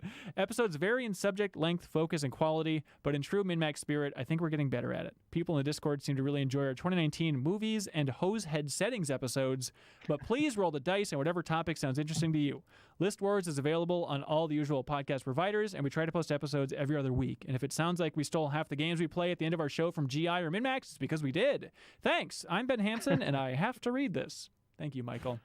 Also, thanks to I Am 8-Bit. A quick tip: you could make Hansen read way worse stuff than I have to read this. By the way, since he has to read it. Dude, shut up, just Serial. a suggestion. Shut up. I Am 8-Bit. Thank you for supporting MinnMax and MinnMax's community. Please check out their amazing store online and use the promo code MinnMax to get 10% off your order. They have the Ape Out soundtrack up for pre-order right now. I assume you like Ape Out, Blake. God, so good. And the soundtrack is so good. And what's cool is this is the first ever live gameplay album where they played through the game, recorded the soundtrack because it's also dynamic. And so it's dynamically generated jazz as conducted via the game playthrough by Gabe Cazillo, who's the game's designer. So please check that out. The album art is by Mark Borgons, the music and sounds by Matt Bach, and it's mastered for vinyl by Townsend Mastering. So please go to I Am 8-Bit and show them some love because they show us and our community a hell of a lot of love by giving out the I Am 8-Bit Question of the Week prize. I'm sorry. Yes. They recorded this soundtrack by playing the game and conducting to it. No, I think they played the game in the most interesting, dynamic way possible, and then took that audio and then mastered that to vinyl. I don't understand, but it sounds cool. Just imagine triangles, like just triangles. No, like it sounds awesome. Like I'm just trying to wrap my head around like how they did that. Because the Ape Out soundtrack is so responsive to what you're doing at all times, right? And so they just played it and got rid of these sound effects. So it's just the music and then made it sound as good as possible. And then took that music track and said, this is the official soundtrack for Ape Out. Oh. They basically mastered one playthrough of the game. Okay, Right, I see. right. I see. That's awesome. That's Anyways, so cool. The point is it's up for pre-order right now, so please check that out and show I Am 8-Bit some love. Also, I Am 8-Bit's big prize this week for the best question of the week. People submit questions to patreon.com/MinnMax. 2 N's. And if you support certain needs here, you can submit a question or comment or anything. We're going to choose our absolute favorite, and then I Am 8-Bit will ship out something very nice. This week, let's see. Blake, you're our guest. Do you like soundtracks or do you like toys? Toys. For sure. I'm holding an Amy Rose right now. He is. Is that That's just a not thing you good. do on the regular? Is that just like a thing you have in your pocket? I have like a few little knickknacks in front of my work computer that I like just fiddle with out of nervous habit, and this is one of them because I dropped my magnets like halfway through this episode that I was fiddling with. So now I've moved on to Amy. After that, I'll move on to my third one. That sounds great. Well, hey, Yes. the best question this week wins these two lovely things from Monument Valley, Jeffem. Is that right? Yeah. Yeah. So if you like toys, check out imapeit.com, and we're going to ship this out to the winner. Thank you so much to imapeit for sending us those. All right, first question. Seth Parmer says, hey, with most of the panel having experience writing reviews, I was interested in what exactly your review process was and how you approached each review. As an aspiring reviewer myself, I would love to get some insight on what you guys did to help make the writing process a bit easier, what kind of notes you took, how you went about placing a score. I'm currently a freelancer and do a lot of wiki guides walkthroughs, but would love to break into the editorial side of things and write a review eventually. Any tips would really help. Sure. I mean, some things that I keep in mind while I'm writing is like every sentence should offer some kind of criticism. Don't just write mechanics. You know, don't write when you press X, you jump. Like, write why does when you press X jump good or bad? You know what I mean? Like, think about that. And also write about what the game is and not what you want it to be. Was something that Joe Juba at Game Informer hammered into my head a lot, because I would find myself being like, this would be better if it was like this, but that's not really criticism. That's just like wishful thinking, you know? Right. So those are big ones that I keep in mind as I write reviews. Do you take notes while you play? I do, yeah. It's funny because they're always different.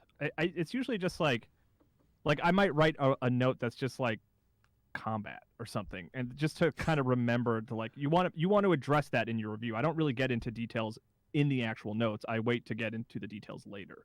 But everyone's note taking process is different for sure. Yeah. Yeah. And do take notes. Yeah, I was gonna say basically just keep a notepad next to you the whole time, and I my notes are always different too. They're much more helpful than just writing down the word combat, like Kyle. But yeah, just basically anything that stands out and makes an impression, because those are you're gonna forget like 75% of them when you actually get to the point where you're gonna sit down and write the review.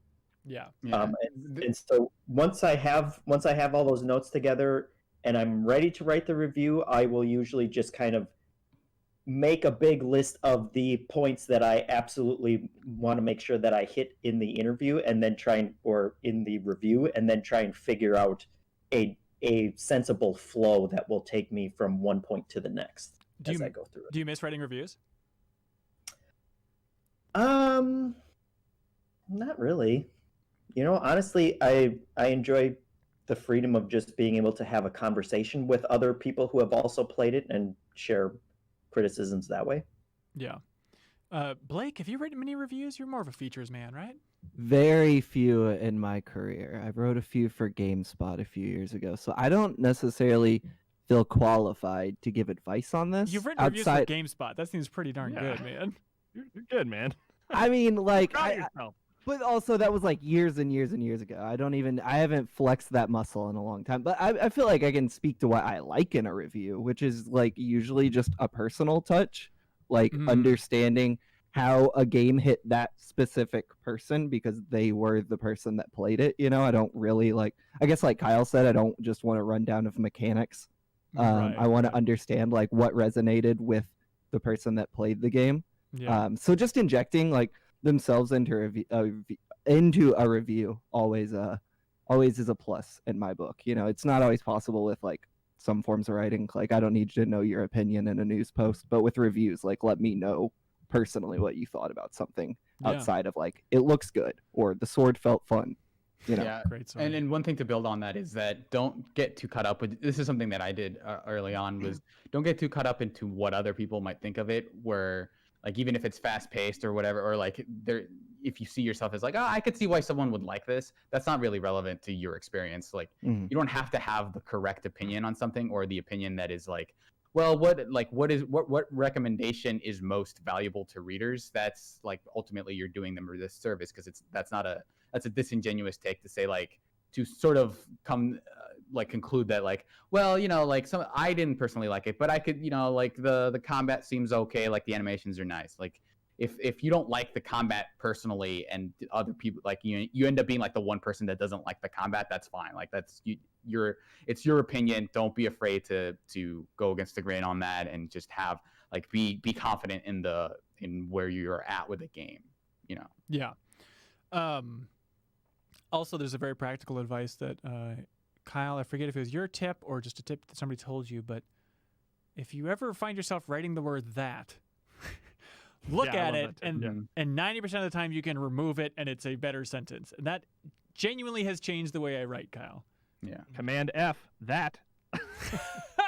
Yeah, and also once you get done writing the review, challenge yourself to cut like 25% of your word count out of it, because honestly, every time it's a total pain in the ass to do it. But when you finally get it down to being as concise as possible, it's always better. Yeah, and focus on the relevant bits, right? Like you don't need a paragraph on why like the menus are kind of hitchy if it's not like a super huge thing, right? Like if it's part of a larger issue of like the UI in this game sucks and I couldn't figure it out, then that's relevant. But it's like, there was this glitch one time when the monsters kind of disappeared from the battle and I lost that fight. Like unless it's like a recurring thing or like it's a very minor detail, it doesn't have to be a bullet list of every feature and your opinion of it. Right. Jake Zielsdorf says, do you think review scores for The Last of Us Part 2 will be considerably lower than the original because some number of reviewers will have the story spoiled for them? Or is there a protocol for removing reviewers if they get spoiled on a game? Isn't that interesting? I don't think that it's going to be a standard protocol. I don't think being spoiled on a game is necessarily criteria for you to not have like a valid opinion of it. That's like saying someone can't be critical of something because they know how it ends. But right? don't you think that like of course you can still have a valid opinion about it, even if you knew what was going to happen before. Yeah. But it's clearly going to be impacted. Like your take on a game. I mean, The Last of Us Part 1, it's weird to call it that, but that was spoiled for me, and like it did not level me the way it leveled most people. And if I was reviewing that game, I think it would affect the score. But I don't know. Like it's hard. Like you can't do A and B testing on that kind of stuff, because like I did not have it spoiled for me, and I was not as leveled by it as other people were. So like it, who knows what your opinion would have been in the other circumstance. Right. So like, but if you're someone who's played The Last of Us, I think if you have like a good idea of what the story is following up on, I don't think being spoiled on like it will affect your take. But it's like if the outlet trusts that reviewer to deliver their opinion, I think it's totally fine, because it's like on some level us being in this industry, we maybe can't avoid that to some degree. And I don't know that it's like, it will change your opinion of it and people should be aware of that maybe, but I think that it's totally fine for someone who knows, like it's sort of like if you already know like the ending of a movie because you read the book, like I don't think that disqualifies you. No, but I who knows how different outlets would treat it, but I can imagine a situation where it's like, okay, do you want to review this? Like, yeah. It was spoiled for me. Maybe I'm not the best candidate. Like I could see that happening at an outlet. But what would having it spoiled for you? How would that take away from the impact of that moment or not? Like you might understand that a moment would hit or not for you, but I don't think it would like take away from you recognizing the gravity of a moment or a moment being good or bad. I think it would change it. I think it would change. You think so? That shock. Yeah. Absolutely. Yeah, but that's also an experience that people are going to have. Like some people are going to be spoiled, and also there's it can have its upsides in that like someone who went into the story blind was like, oh, maybe they didn't set up that ending at all, but someone who already knows the who has already seen the ending and goes back through the game again like with that understanding of like, oh, at the end this happens. They're like, well, actually they did set it up. Like they were just really subtle about it, and there were cues along the way. So yeah, and those two experiences will be different, but I don't think one of them is invalid. Okay. Flaming Queso says, hey, howdy, hey, Hanson and the cohorts, hello. Much like Rotten Tomatoes' score for the 1988 film Mac and Me, what is a video game that you would personally give a rating of 0 out of 10? Is it possible for a game to get a 0 out of 10? I mean, at that point, it would just have to be like a screensaver, right? Like non-interactive. Maybe if it just doesn't work. It just never starts. You press start and the game crashes and you can't do anything else. Okay, but genuinely, what if it's like, Kyle, you need to review the new Naughty Dog game. It's a surprise release. And then you boot it up and they're like, it's a PC game. and then you boot it up, and it's just a screensaver of like different like savannah shots. Hey, what if it's a really? What if those savannas are super rad? You know, I don't think I would give that a 0. Though. Because you I'd think it's be art or some nonsense? You know, they're trying something. I hated it, but I admire their innovation. So what score would you give a green screensaver then, you hack? I mean, Depends on the like screensaver. You haven't seen it. Like, what if it builds? Like, that's like at least a 5. That is, yeah, but what is a 0? I don't know. That's a good question. I feel like does a 0 exist? I don't The know. closest would be something that I don't know, something that you just adamantly hate. Like, I think hatred is maybe like pretty close to that, where it's just like a completely repugnant concept that is not executed particularly well, and just like I cannot think of a good reason for anyone to play that game. Yeah. For any reason. Yeah, maybe, I mean, honestly, like maybe if it's like overtly racist or something, you know, just something that would just like spouts vitriol and just like maybe something like that just like angers me. Like Jeff'em screensaver? That's right. Yeah. Hatred was going to be my answer, something like BMX XXX or Postal or something that represents like the worst of gaming culture and just kind of like culture in general, like that appeals to that lowest common denominator. And it is that type of thing where it's like, that has to be like, all reviews are very subjective, like your own point of view, that like this is a miserable experience for me, so I have to write it in a review like that. Yeah. Jeff'em, can we start a new show at MinnMax where you just review screensavers and you give them scores? Absolutely. Starfield, 10 out of 10. JT Fells says, hello, crew. What hobby do you think has endless potential for a full-fledged game? I don't mean a game like the never-ending list of insert word here simulator titles. I'm talking high-budget, scripted campaigns, or vast multiplayer suites. I mean, obviously, there's like, you know, the Pikmin that came from Miyamoto loving to garden and pick up batteries in his garden. What other hobbies are there, though? I've been thinking a lot about Guitar Hero and harmonics lately, and their whole mission statement of bringing music making to people who don't play music. And like that is, I mean, it sounds cool as a tagline, but it's also like the perfect idea. Like bringing music to everyone, even in simplified kind of rudimentary forms, and allowing them to just like do their own thing with it is super, super cool. Like Wii Music. Exactly. That's right. Yeah. Or the GarageBand app on my phone. That would be fun. I know the question specifically said no simulator type games, but I would super like a woodworking simulation game where you're just like building, you know, chairs and different stuff, because that would actually have real world value of kind of if you could go through, because all of that building stuff and like video tutorials and things for that is just kind of a step-by-step rundown of this is what you do next, this is how you cut this board so that it goes together at this angle and those kind of things, and that would actually be super helpful. You know what they need to do, though? You know what game you should play, Jeff'em? Picross 3D. That has absolutely nothing to do with woodworking. You're chipping away at a block to create something. It's basically that's how woodworking works. Yeah, exactly. That's the problem. If they ship that game, though, Jeff'em, Sculpting, Kyle. I'll give you sculpting, okay? don't you? All right, I'll take it. Don't you think, Jeff'em, that woodworking? Let's be honest here. 65% of the pleasure is the smell.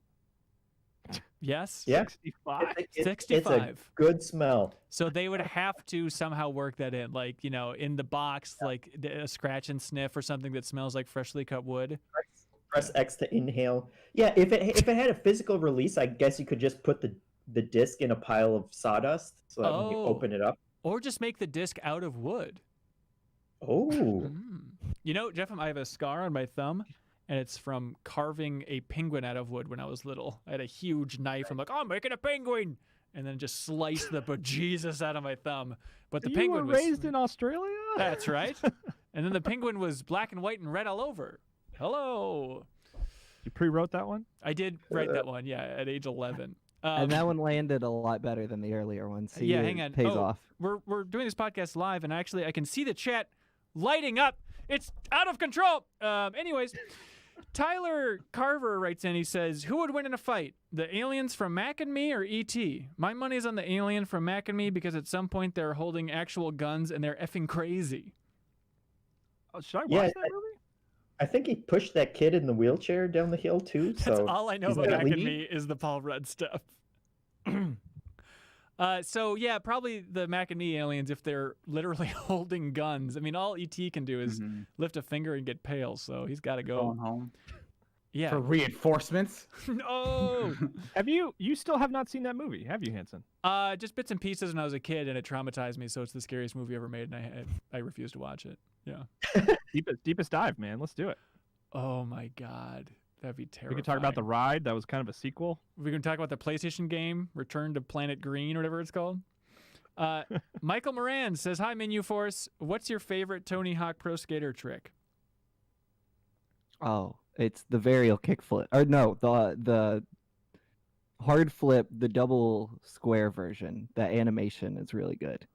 Interesting. It's just, I don't know what it is. I think it's a 360 hard flip. I just really love watching that specific animation. I love It's that. pleasing on my eyes. I get it.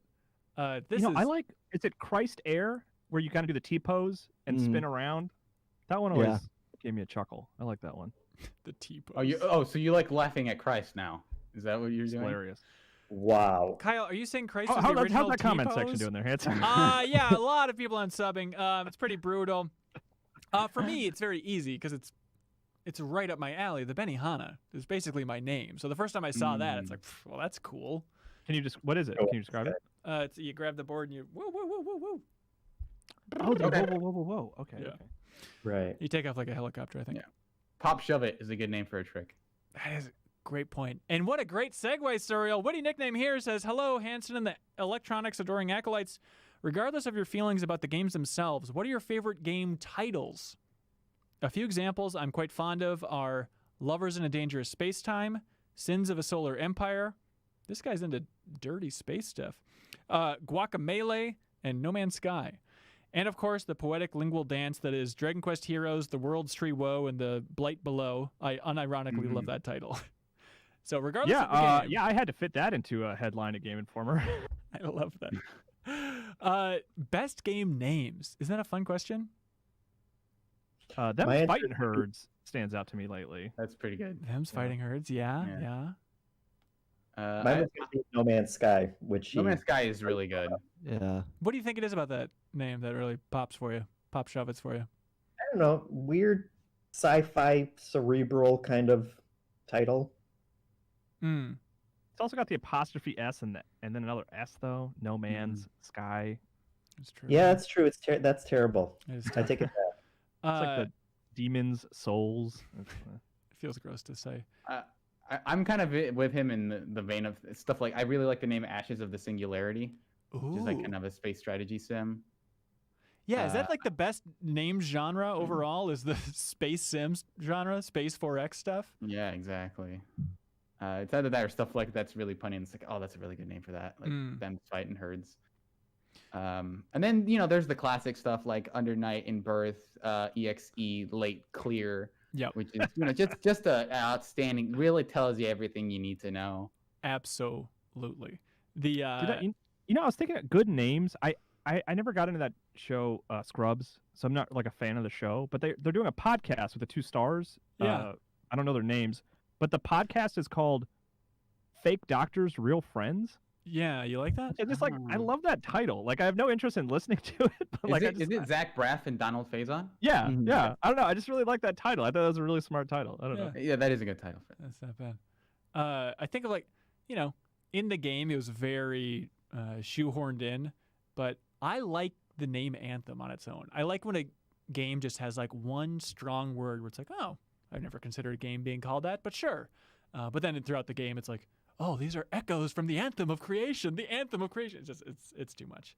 I like it when a name has origins in the title. Really does it for me. I like seeing the origin stories of things. So Like just the I'll buy culling? all of those. Yeah, exactly. I'm a Revelations man myself. I don't know. Another one. Fuck you. Sir, no, we can't believe it. It's live. Oh God, no. But another one for me is Beautiful Joe, right? That is a really good one. Yeah. It's weird. It's evocative. It pops. It's got it all. And hang on. Yeah, the chat is agreeing. They're going wild. With Louis- what? I don't know. Outrage. Lewis Kane says, after beating the 7 remake, I bought the original game on Switch. As I've never played it and went back to the old Game Informer Game Club, and in the first minute of the conversation, Joe Juba says, and I quote, I'm really crossing our fingers for an apocalypse so they stop producing games so I could really work on my backlog. That got me thinking, what predictions have you absolutely nailed? Or have come back to bite you in one way or the other? I know you love making bets, Ben. What's some of the juiciest scores you've had? Okay, thank you, Lewis. P.S. Every single minigame in 7 so far is not good. Well, it was a different era. You know, later on, you haven't tried Mog House yet, man. You're going to lose your mind. Let's see. So, predictions that you've nailed. Does anybody have one that jumps to mind?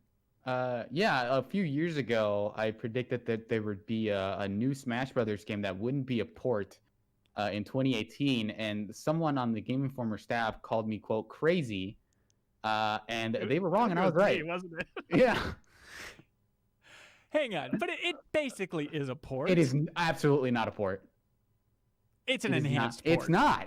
Really? It has way more characters. The systems are completely different. If you ask anybody, it is not, the single player mode. Single player campaign. Single player mode is completely different. Like it's not.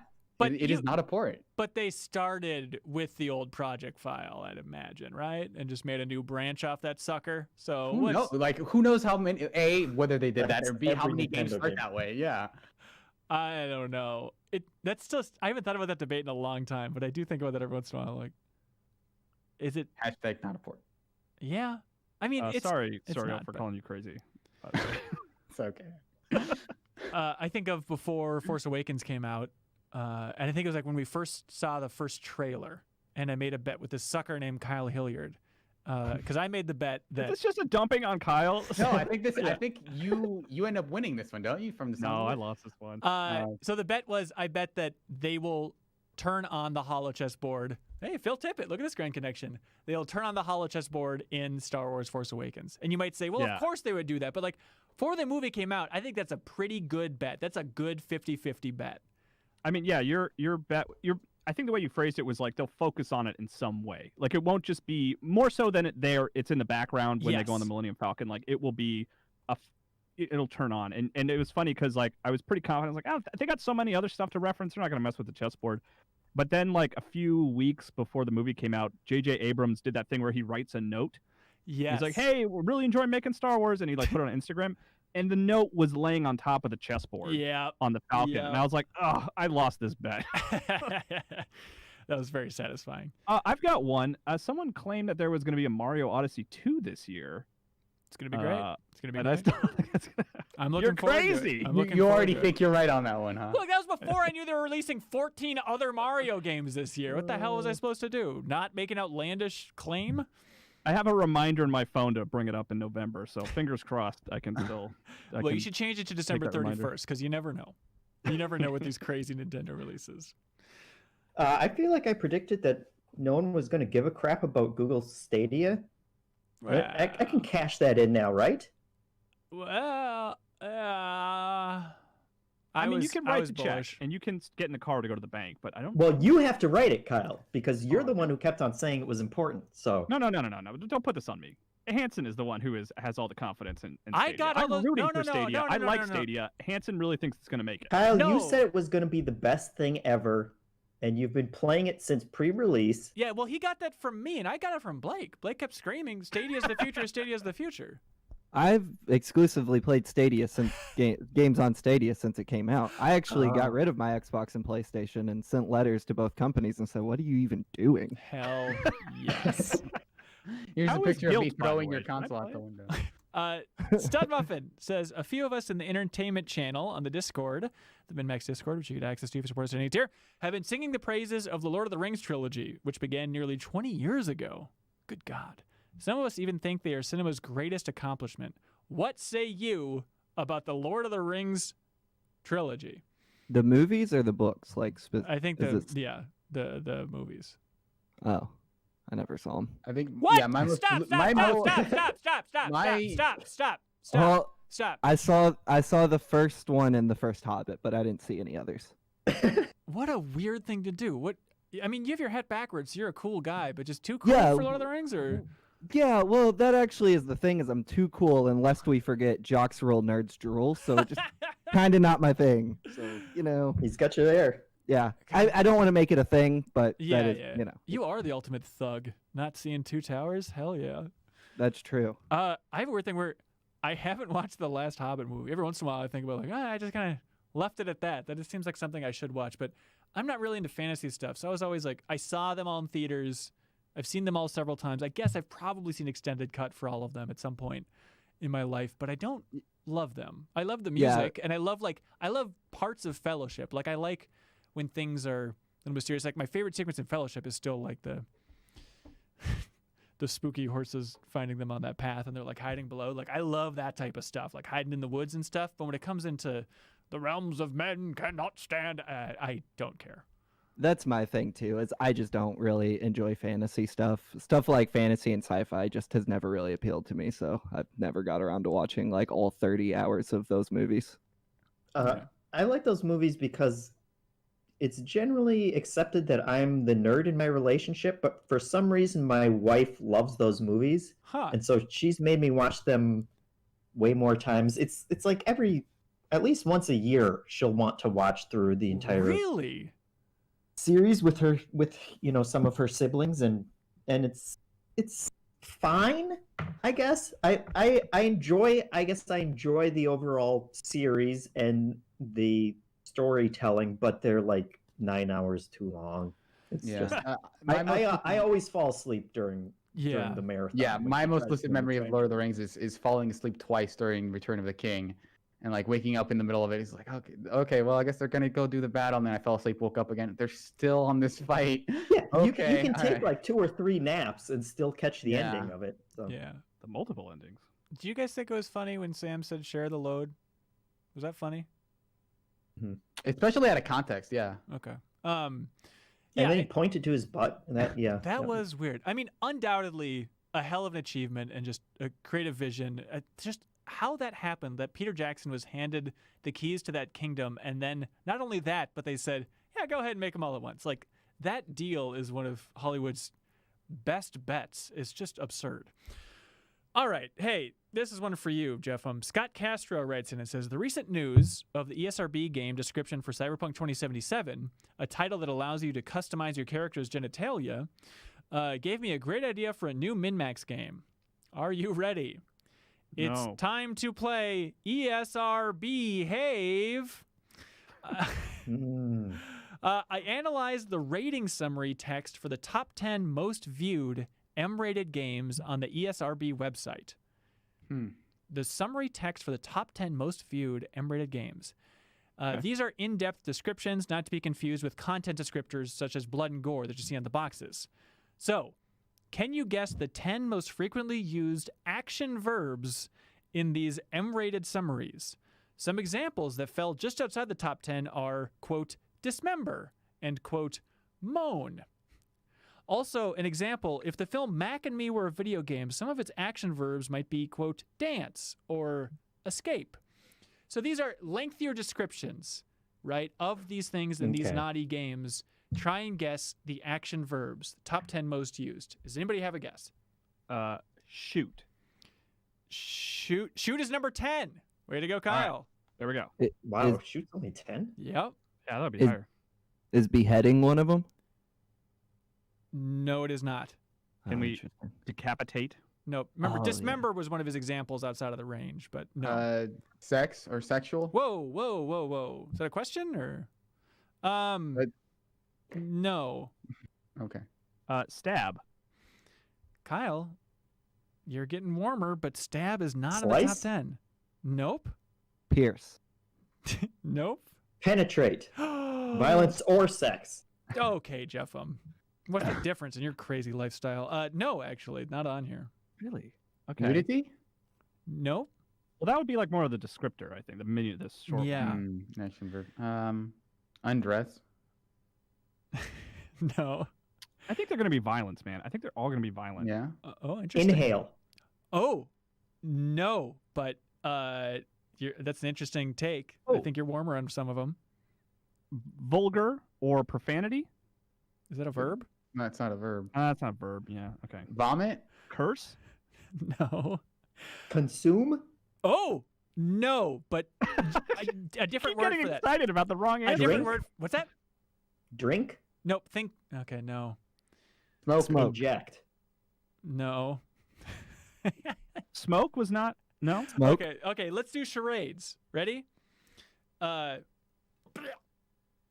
Load. Headshot?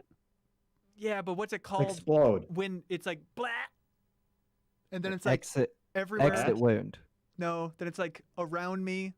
Blood splatter. Yes, splatter. There we go. Oh. Number 6, splatter. Let's see. If I were to go like this in front of some children. Flash. Nope. Well, we tried undress. Right? Exposed. Expose. Jeffem. Yeah, a little too on the ready, Jeffem. I don't know what's going on. Yep. Let's see. Well, this is a weird one. Oh, what's this over here? Secrets? Over here. Here is List- number 8. Huh. As in, you here? you will hear naughty things, I'd imagine. Okay, the most basic thing, the thing you do in more video games than anything else for some of those dirty ones where it's just Kill. kill. Kill's number 9. Way to go. Oh, kill. Did I say murder? I mean, feels like that's it. I don't think enough. so. Okay. Number 1 is it's diabolical. It's a very tough word to explain. It's the way things are shown. If you're writing a description of something, Depicted. yes, depict is number 1. Then it's use, engage, assume, attack. Thank you, Scott Castro. Attack. What an Okay, odd yeah. game. Time Bomb interesting. Tom says, quick question. Like many others, I enjoy when games push the envelope in a different direction. Do you think with the recent announcement of the new Madden game that they will have side quests and a career mode that will include press events and product placement advertising similar to that of the dancing football players and the birthday party scene at McDonald's in the infamous movie Mac and Me? Okay, what's happening here? I think the community got together in the Discord and realized that they should slip Mac and Me into every community question. I like it. I love it. Yeah, I don't think it will, though. Danielle Van Pelt, thank you for supporting us, Danielle. She says, hi, MinnMax. I was recently reminiscing and thought back on how much I miss video game midnight releases. My first midnight release was Skyrim. I remember 2 of my best friends and I begging our parents to take us, and it was freezing cold. We had a great time. So that being said, what was your first midnight release, and do you have any that stick out as super fun or meaningful to you? P.S. Love what you do. Couldn't ask for a better community. Despite the Mac and Me stuff, I assume, Danielle, but thank you for being here. All right. Favorite midnight launches or releases? I've only been to one, which was for Grand Theft Auto 5, and there was someone wearing the same sweatshirt as me, and that's the only person I talked to. So I felt I should get that out of the way first because it wasn't the best story, and I assume you all Yeah. are bringing heat. So now that I've set the stage, let's go. Give us that hot ball. I mean, I went to a lot because I was working at GameStop for years and years. Oh, yeah. But Oh, you were Halo- obligated to go to a lot then. Yeah, like I went to a lot of Madden ones and stuff. But like Halo 2, I think was a big one for me.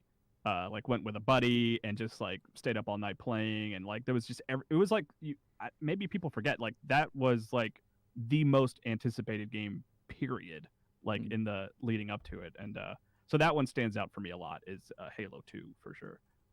I think my first one would have been the one for the Wii, but I'm not entirely sure. I think everything. That's the one I remember. That's the first one I remember.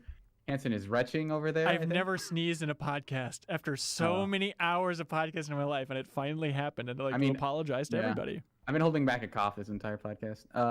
The one I remember most though was the time I went to a Mass Effect launch event to get a copy of No More Heroes 2 because they came out the same day. Oh wow! So I just went, and so like they said, hey, everybody who's like, I think there were a couple of games that had come out that day, and it was more than that. It was like I think it was like a particularly crowded game, so they just said, yeah, this is for Mass Effect 2, but if you want to pick up any of the other games that came out today, you know, you can just get it. And so like when time came, everyone lined up in one line for Mass Effect, and it was like every other game get in this line, and I just was like the first one in line for No More Heroes because it was the only other because everyone was either there to get Mass Effect or Mass Effect and something else, so they wanted to get Mass Effect out of the way first.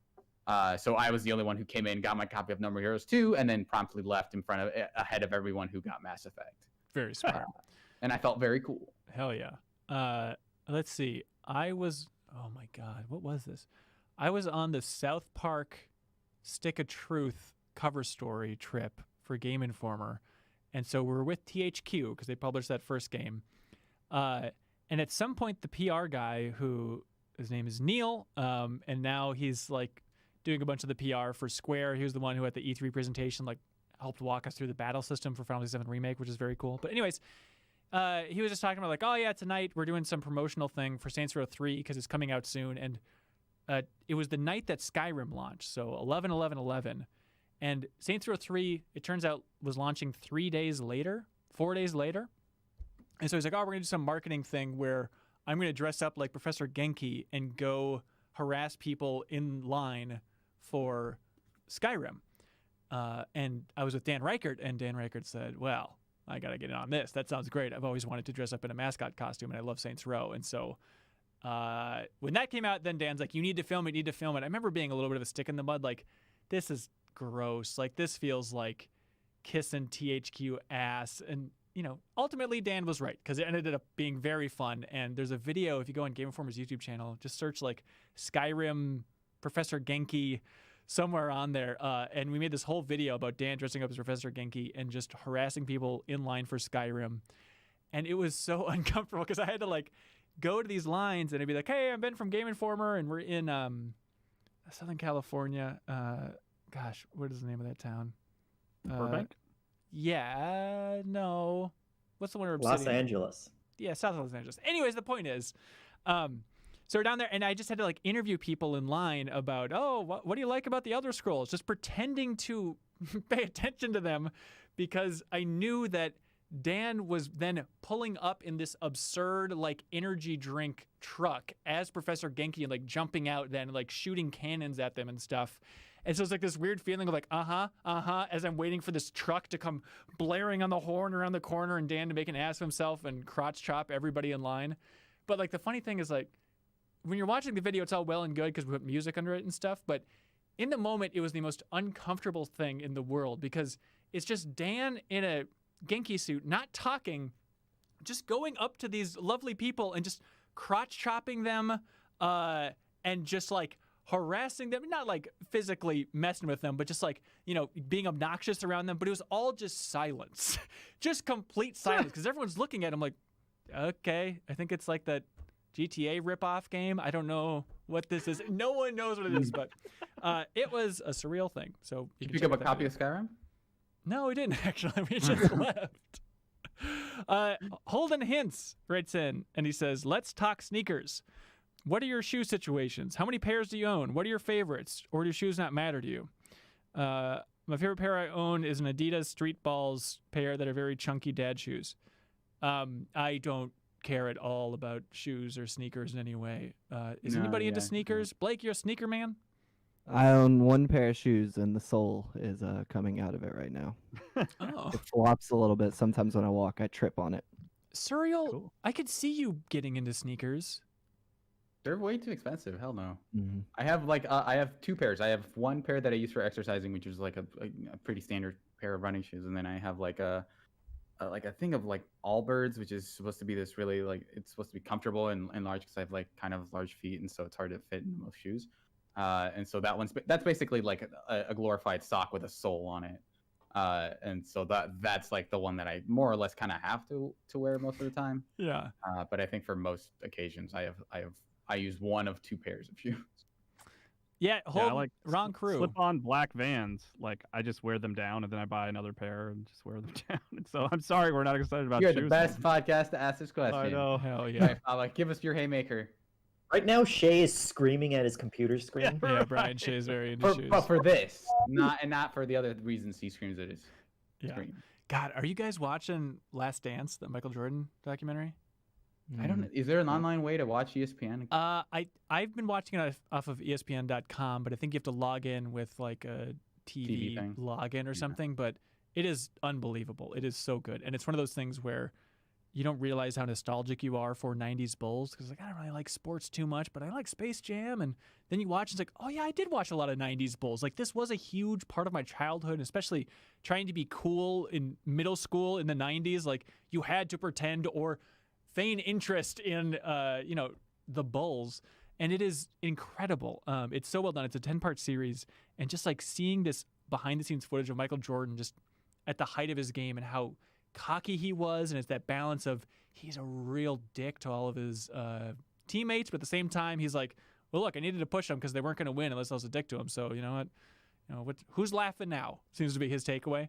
But it is incredibly well done. But the point is, there's an episode where they're talking about shoes. Talking about Brian Shea. We're talking about shoes, and Michael Jordan goes to play at Madison Square Arena, which is his favorite place to play.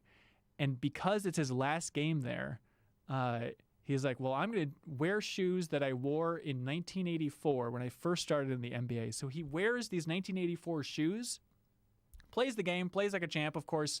And then in the interview, he's just like, it was unbelievable. Like, my feet were just blood on the inside, and I could barely walk after the game because it turns out, like, oh, it'd be fun to wear throwback shoes, but the level of game that he was playing, if he's wearing shoes from 1984, it just annihilated him. So shoes have come a long way, so thanks to Air Jordan. I never owned them, but they seem cool. Daniel White needs our help. Daniel White says, Dear CLCs, is this joke funny? I need to know. Who's the funniest person here? I've been meaning to ask you guys. I mean, Jeffem's the funniest writer. Okay, Jeff. Cyril's the funniest tweeter. Blake's right here, Kyle. Yeah, what am I? Just curious. You're lovely, man. Good guy. But I meant in terms of the comedy scale compared to the rest of you. So anyways, Jeff, here we go. So Daniel White writes in, and he says, hey, I was at a friend's house playing Jackbox, and the game honestly escapes my memory, but the premise was, what's something really scary a newscaster in a tornado could say?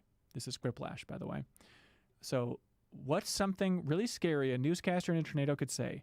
And my response was, there's going to be a 4th Indiana Jones movie. And nobody laughed. Am I funny? He asks.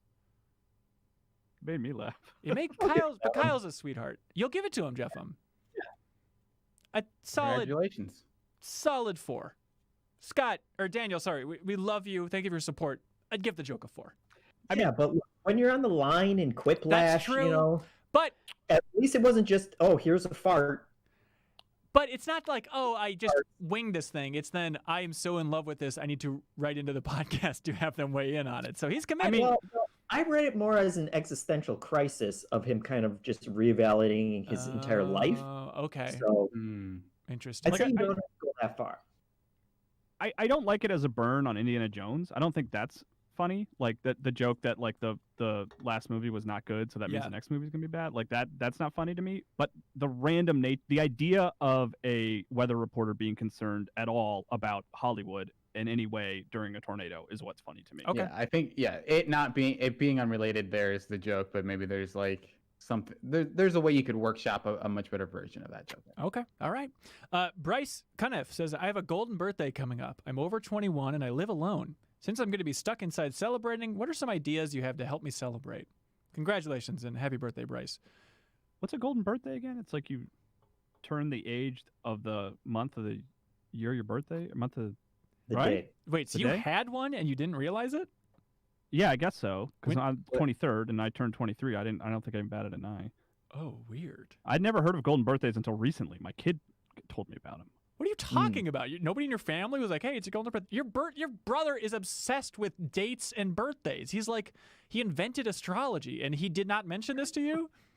I never heard of it until recently. This is literally the first time I've heard of this. What? Yeah. Yeah. It might be a Minnesota thing. This Are is you out of your this mind? sounds like No. the dumbest astrology bullcrap. It's not astrology. I was connecting that just because his brother's obsessed with that stuff. But what? That's a very common thing.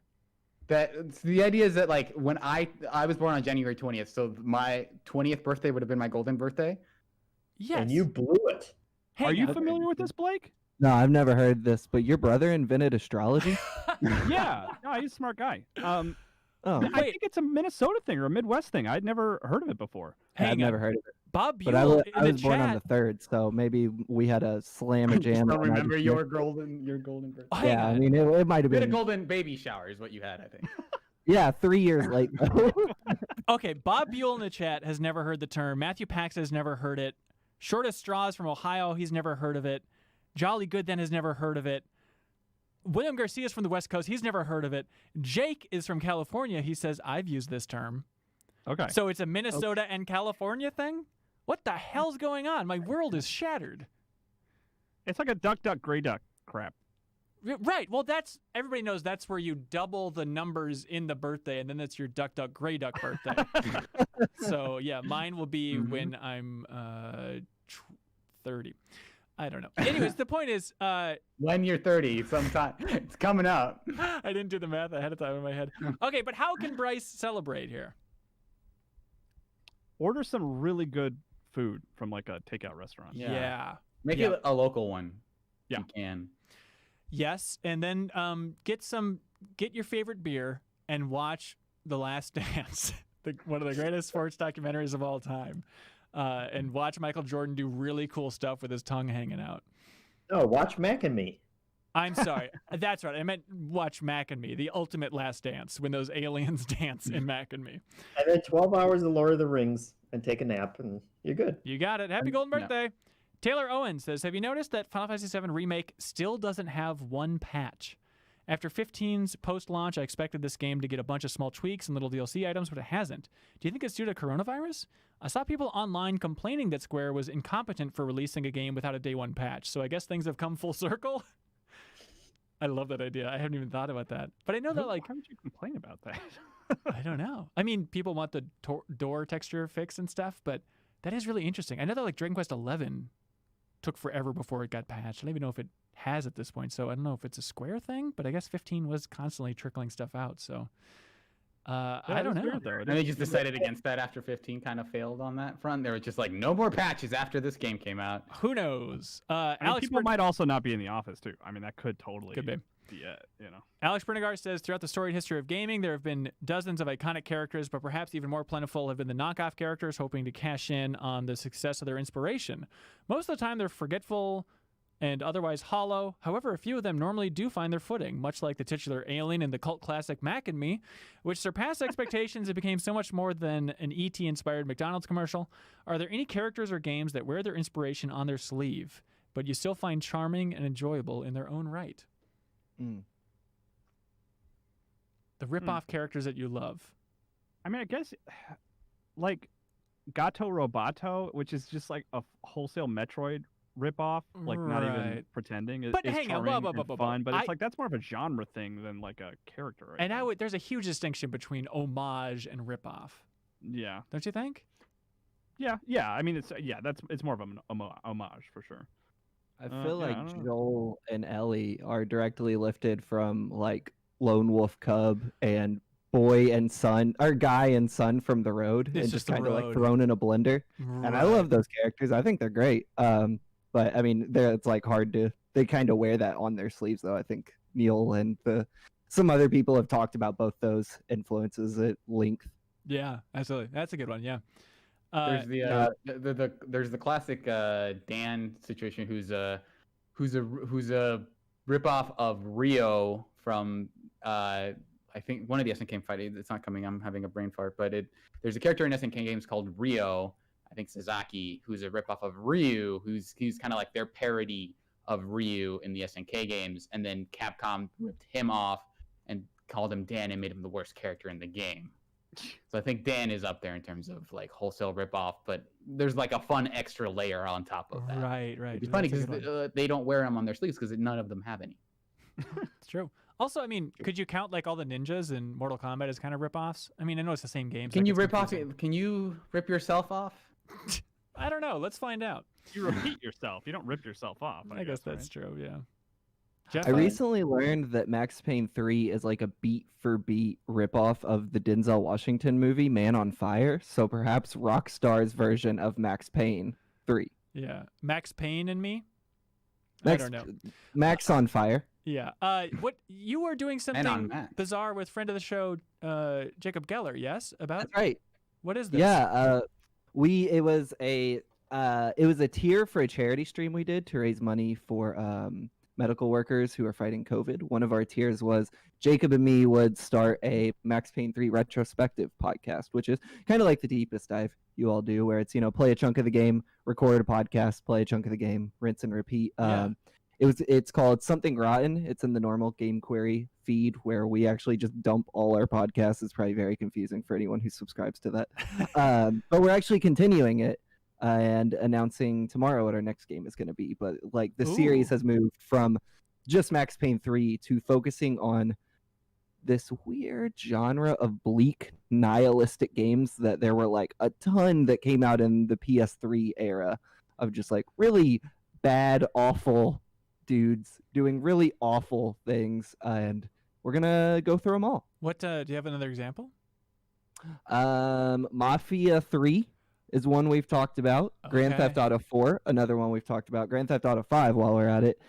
Kane and Lynch, Max Payne 3. There's a lot more when you sit and think about it. Yeah. That these games that are just very, very bleak and violent, and yeah, I'm really excited about it. Well, I've been enjoying that series for what it's worth. I Thank you haven't. so much. I'm not even playing Max Payne 3, and I'm just following along, and it's been pretty Yeah, cool. thank Oh, that's you. awesome. Yeah, I really like doing it. Right on. This is uncanny. Brandon Sylvia wrote in from Easygoing Gaming. He says, I got a controversial Metacritic ratings game for you. I'm going to list out 5 games along with their Metacritic ratings. For each game, I'd like to hear if you think the rating is too high, too low, or adequately rated. Mafia 3. This is number 1 here at 68. Too low, too high, adequate. It feels adequate, but I also think that game gets a bad rep. Like, I think it did a lot of interesting things. It was just bogged down by a not great experience. Like, everything that wasn't the story was kind of difficult to get through in terms of the gameplay and all the open world stuff. That, like, I feel that score, but also, like, I think it was doing a lot of things it doesn't get enough credit for narratively. Yeah. I would agree. Yeah, we were talking about it, I think, in the Great Goaty Hunt stream, but on that cover story trip, I remember talking to the writer about, like, okay, 1968, obviously pivotal time, but I was talking to the writer, and I was like, are you going to have every character on the sidewalk just going to be talking about big events that happened in 1968? And he's like, yeah, of course, like, that's what you do. And I was like, but if you walk around on the streets, how often are you hearing people be like, "Oh boy, there's coronavirus"? Even now, when it's I feel like you would, but I mean, But the now difference it's is crazy, You can't but- walk around and just listen to people. I bet if I just walked around and listened to people like a real creeper around the streets of Minneapolis with a mask on, Yeah, really get close to them right now. man. Yeah, Get, yeah. like within 6 feet. But you walked know? around for really an- listen to what they're saying. But for an entire day, I don't know if I would just happen to chance by somebody talking about current events. I feel like that's pretty rare, don't you think? I disagree. But I you think I agree always No, that talk about current events. I think it'd be like I think you'd have a 30 to 40% chance. okay, there it is. Thank you, I sir. have heard people in my neighborhood when I've been on walks and heard them talking about, coronavirus stuff. Okay. Well, you know what? Maybe So it's a you're dead bad time wrong. to bring up this And example. also race relations in the 60s. Anyways, look at this. Another game he lists, GTA 4. Isn't that crazy? Just mentioned those. So GTA 4 is at a 98. That game's amazing. 98 That's- amazing? Yeah, that game is phenomenal. I mean, it's not easy to go back to because, like, I mean, Rockstar has finally made games that almost feel good to play, and GTA 4 was not one of those. Yeah. But that game's incredible. It's not my favorite Grand Theft Auto, but it's the best Grand Theft Auto by a long shot, in my And opinion. it's worth looking I at think that that- opening again. Like that opening sequence is so good. Yeah, I I lower, mean- but not by much. Yeah. I Yeah. would call it my favorite Grand Theft Auto, like pretty easily. Yeah. Oh, Like, wow. Without too much competition is 4. I think my favorite's 5, just be kind of like nostalgia I have around it, like me and my friends playing it at that time. But I definitely recognize that 4 is the best of the series. All right, Kyle, this one's for you. Resident Evil 6 at a 74. Oh. I think it could go a little lower. Not Yeah. much though. Okay. Maybe like I'd go 70, lower. like at that 69, 70, because it's like a line between 69 and 70 where it's like passable and like actively bad. Yeah. I feel like, Okay. and it's straddling that because yeah, so a little lower even. I All would right. say on that one. Jeff, here's a layup. Here's a Michael Jordan layup for you, buddy. Days Gone, 71. No, it feels pretty good. Really? Oh, I know you love that game. I thought you'd want to boost I it. do, but I think in terms of the larger kind of community and what I mean that almost sounds a little high for people's attitude towards that game before Right. it came out. A lot of snobs so- out there. And so just kind of being average open world game, I mean, yeah, I Sure. like it more than that, but that feels about right. All right. Surreal Death Stranding at an 82. That feels about right That to me. feels about right to me too. Blake, what do you like for question of the week? Did one of these pop out for you? I really like that last one. Maybe it's just because I'm doing the Max Payne show, but I'm really interested in like revisiting things critically. Okay. So Interesting. that question really stood out to me. Nice. Any other questions stand out to anybody else? I liked that one. I actually also liked, it was less in depth, but I like the good game names. Like ignoring the sort of element of what the game is, just focusing on its name. I like that one too. I like that too. I like the midnight release one. I like the predictions we nailed one. But I like video game names too. You guys down with that? It's up to you, Serial and Jeff. I said sure. Love it. Ava? Witty nickname here. Thank you so much for supporting us on Patreon. And I Am 8-Bit will ship you out these wonderful little buddies that have like bendable legs. You can wrap them around whatever you want. Have a good time there with a nickname here. Thank you so much for your support. And now it is time for a little something we call Get a Load of This. Oh, by the way, Blake, we do something called Get a Load of This that I forgot to ask. I know. you to I prep listen for. to the show. I'm Did a you prep Patreon one? supporter. Thank I've you so heard it. much, by the way. What, and you have one ready to go? No, I'm gonna think of one while you all are doing yours. But I know what the segment Oh, is. good. All right. Jeff, you got one, dude? Yeah. Get a load of this. I can't say much about it. You're just gonna have to put the link in the bottom Ugh. or in the description. Boo. But it is a commercial that someone shared on the Discord.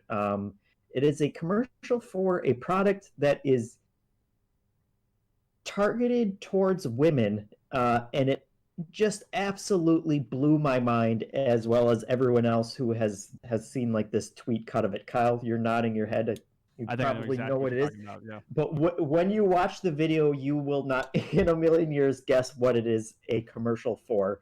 And if you actually watch like the full commercial, because the tweet version kind of cuts it off right at the reveal of what it is, the full version is slightly better, but it is a company taking a big whiff on an idea that they wanted to be Right. very touching and important. Look forward Don't Google it. Like, I think the best way to access it would be directly through the link in the show description. Just 'cause Okay. it's a thing you don't want to be spoiled. I think we can say though, like if it is a commercial thing about, it's all about empowering young women and getting them to get into science and math and recognize why women should be inventors and stuff like that. It's a really good message up front for an unexpected product. What a cryptic thing. Yes. Serial, you got one? Yeah. So I'm just gonna use this real quick as a way to talk about how Evo recently announced that after canceling their main event, basically they've announced Evo Online, which is they've changed the lineup, which is actually, we were talking about it earlier on the show. I think either last week or a couple weeks ago, about how people were kind of lobbying them to switch to something that to switch to games with good netcode, and that's exactly what they ended up doing. So they're having exhibitions for all of the mainline games that they had before, except for Super Smash Brothers. Since I guess the kind of the community consensus is that the online in that game is bad enough that they wouldn't really take it seriously at all. Yeah. And so the 4 games now are actually the front runner now is Mortal Kombat 11, oddly, which was not in the main lineup before. That's interesting. And so now it's Mortal Kombat 11, them's fighting herds, which seems like that's huge for them to now be this one of the central focuses of Evo. Skullgirls and Killer Instinct, which are like 4. I think all of those are developed in the US, which is pretty rare for Evo. And they all have like some of the best netcode out there. And them's fighting herds is kind of building off Skullgirls netcode in a lot of ways. But that, I think that's like the right move for them, and I think that's really cool, and I'm excited to play it because I do legitimately want to play some of all of them. Yeah. And so they're having these giant online open bracket tournaments for all of them. So that's really cool. It's weird because it's like, here's the biggest tournament in the world. You can just sign up and play at home if you want. Yeah. Oh, that's awesome. Kyle, sir. Hey, get a load of this. And this might be one of those things that's interesting to me. Maybe you, Hanson, but I'll read the tweet and then maybe we can try and guess who tweeted it. Okay. I woke up strangely and unusually sad this morning, and it took me a while to realize why. Last night, I finally finished The Last of Us. No more Joel, Ellie, clickers, or fireflies. I shall miss being them / shooting them. what should I play next? Anything as good PS4? So that tweet comes from Wait, the host... wait! Don't tell me. Okay. I forget his name. Other podcast. You want me to just Yeah, tell you, please. or do you want to try to guess? I think you should. Can I tell me. guess? Yeah, of course. Is it Paul Scheer? No. Oh. It is the host of Wait, Don't Tell Me on NPR, Peter Sagal, which was like, I don't know. I haven't listened to Wait, Don't Tell Me in a while, so maybe he's always talking about games, but I was like, what? Yeah. I don't know you played video games at all. I mean, Did I people guess he tell him doesn't there's a really, sequel? but... What was that? Did people tell him there's a sequel? I'm sure Yeah, they told a him lot the of people ending of the recommending God of War and letting him know a sequel is coming out. And then I jumped in there because I didn't really see anybody to tell him to play Uncharted 4. Like, no one was recommending Uncharted 4, which was so strange to me. You know, But- sometimes people, like celebrities and stuff, they're just like us. They play games like They're us, real man. people. That's really cool. Is he a celebrity to everyone? Hell Or is it yeah. just Oh, me? I yeah. see so. Okay, Yeah. he's huge. Right. Hey, I don't know. Surprised me. get a load of this. Everybody's thinking about Seinfeld a lot this week with the passing of Jerry Stiller. George's dad is very sad. Before that happened, Julia Louis-Dreyfus had an Instagram live stream that was on her YouTube channel as well. She started up her YouTube channel, which has like 4,000 subscribers. So if Julia, you want to be a guest on MinnMax, please come on by. We'll help you promote your YouTube channel. But she did like an hour-long discussion to raise money. But it was with Jason Alexander, and it was just them telling old Seinfeld stories, which I can't get enough of. It's just fantastic. And they told a story about the episode with Elaine's dad, where he's kind of like that gruff guy. And he's like, quit whistling that song, George, all that stuff. That's like season 1. It's right? pretty early, yeah. I watched that episode recently. Oh, really? Oh, great. Yeah. That guy apparently played a lot of gangsters in like the 30s and 40s. And they said that, they cast him, and he was there, and he did not seem to understand that it was a comedy. Like they said that when they started rehearsing, every time you'd say a line and get a laugh, the audience would react and laugh, and he would like look at them like, "Rah!" Like angry at them for laughing at what he said. They said he was just a nightmare. And then as they were filming, they started to notice that things were just disappearing off the set. And they pinned it down to like, this old guy is stealing all this stuff off the set. And they said that they had like a knife on the set that was like in the kitchen or wherever it was. And then it disappeared, and then they could see it like in his coat. And so they went over to Jerry, and they're like, Jerry, the guy, like, he stole the knife. Like, I don't know what this old guy's doing. And so then Jerry Seinfeld just goes up to this crazy old man and goes, hey, what's with the knife? And the guy like realized that he was caught, and then like tried to pass it off like a joke, and like pulled the knife out, and then did like like fake Psycho to try and like pass it off as a joke. But he was trying to steal a knife from the set. So that's why Elaine's dad never came back in Seinfeld, because he was a weirdo. Wow. Nice. Yeah. So check out Spoilers. Yeah, some spoilers. Check out that YouTube Sorry. video, I guess. I know you're really invested in that character. Yeah. He was my favorite one so far. Blake, did you have one? No pressure if you don't. I got one. Please. I want to shout out a writer I've really been enjoying that I think more people should check out. His name is Ryan Hollinger. He does his like focus is just like analysis and criticism of horror movies, but specifically like ones that don't often get much analysis or critical attention. He has a really good one on the Poughkeepsie tapes that just came out. He has like one of the maybe best takes on Cannibal Holocaust that I've read. So he's like, he gets really into the minutia of weird horror and things that are largely passed over by like critical consensus or more mainstream critics. So his YouTube, and then he does things on like Misery and The Exorcist. He has a video on Tusk, Red State, Yoga Hosers, and Kevin Smith right now. All right, well I guess I gotta watch that because I need to absorb all things Kevin Smith. He's really, really good. I really like the way he dissects things. Cool. His YouTube is youtube.com/user/hi my name is Ryan, or hi my name's Ryan. Okay, great. So we'll have a link below for name. everybody. That's sweet. Jeff, do you have a community? Get a load of this? Yeah, hey, get a load of this. Hanson, what's the answer to the question of life and the universe? 42. Rule 42. 42, right? Yeah. Which everyone assumed was just a joke from Hitchhiker's Guide to the Galaxy. Yeah. But Rob Hudak posted a tweet from someone who was quoting this. I don't know what this article is from, but It's talking about Hitchhiker's Guide to the Galaxy and how the answer is 42, and it says that Douglas Adams, the writer, was an unabashed computer nerd and knew a lot about programming. And apparently, in programming, let's see here, an asterisk was commonly used to translate as whatever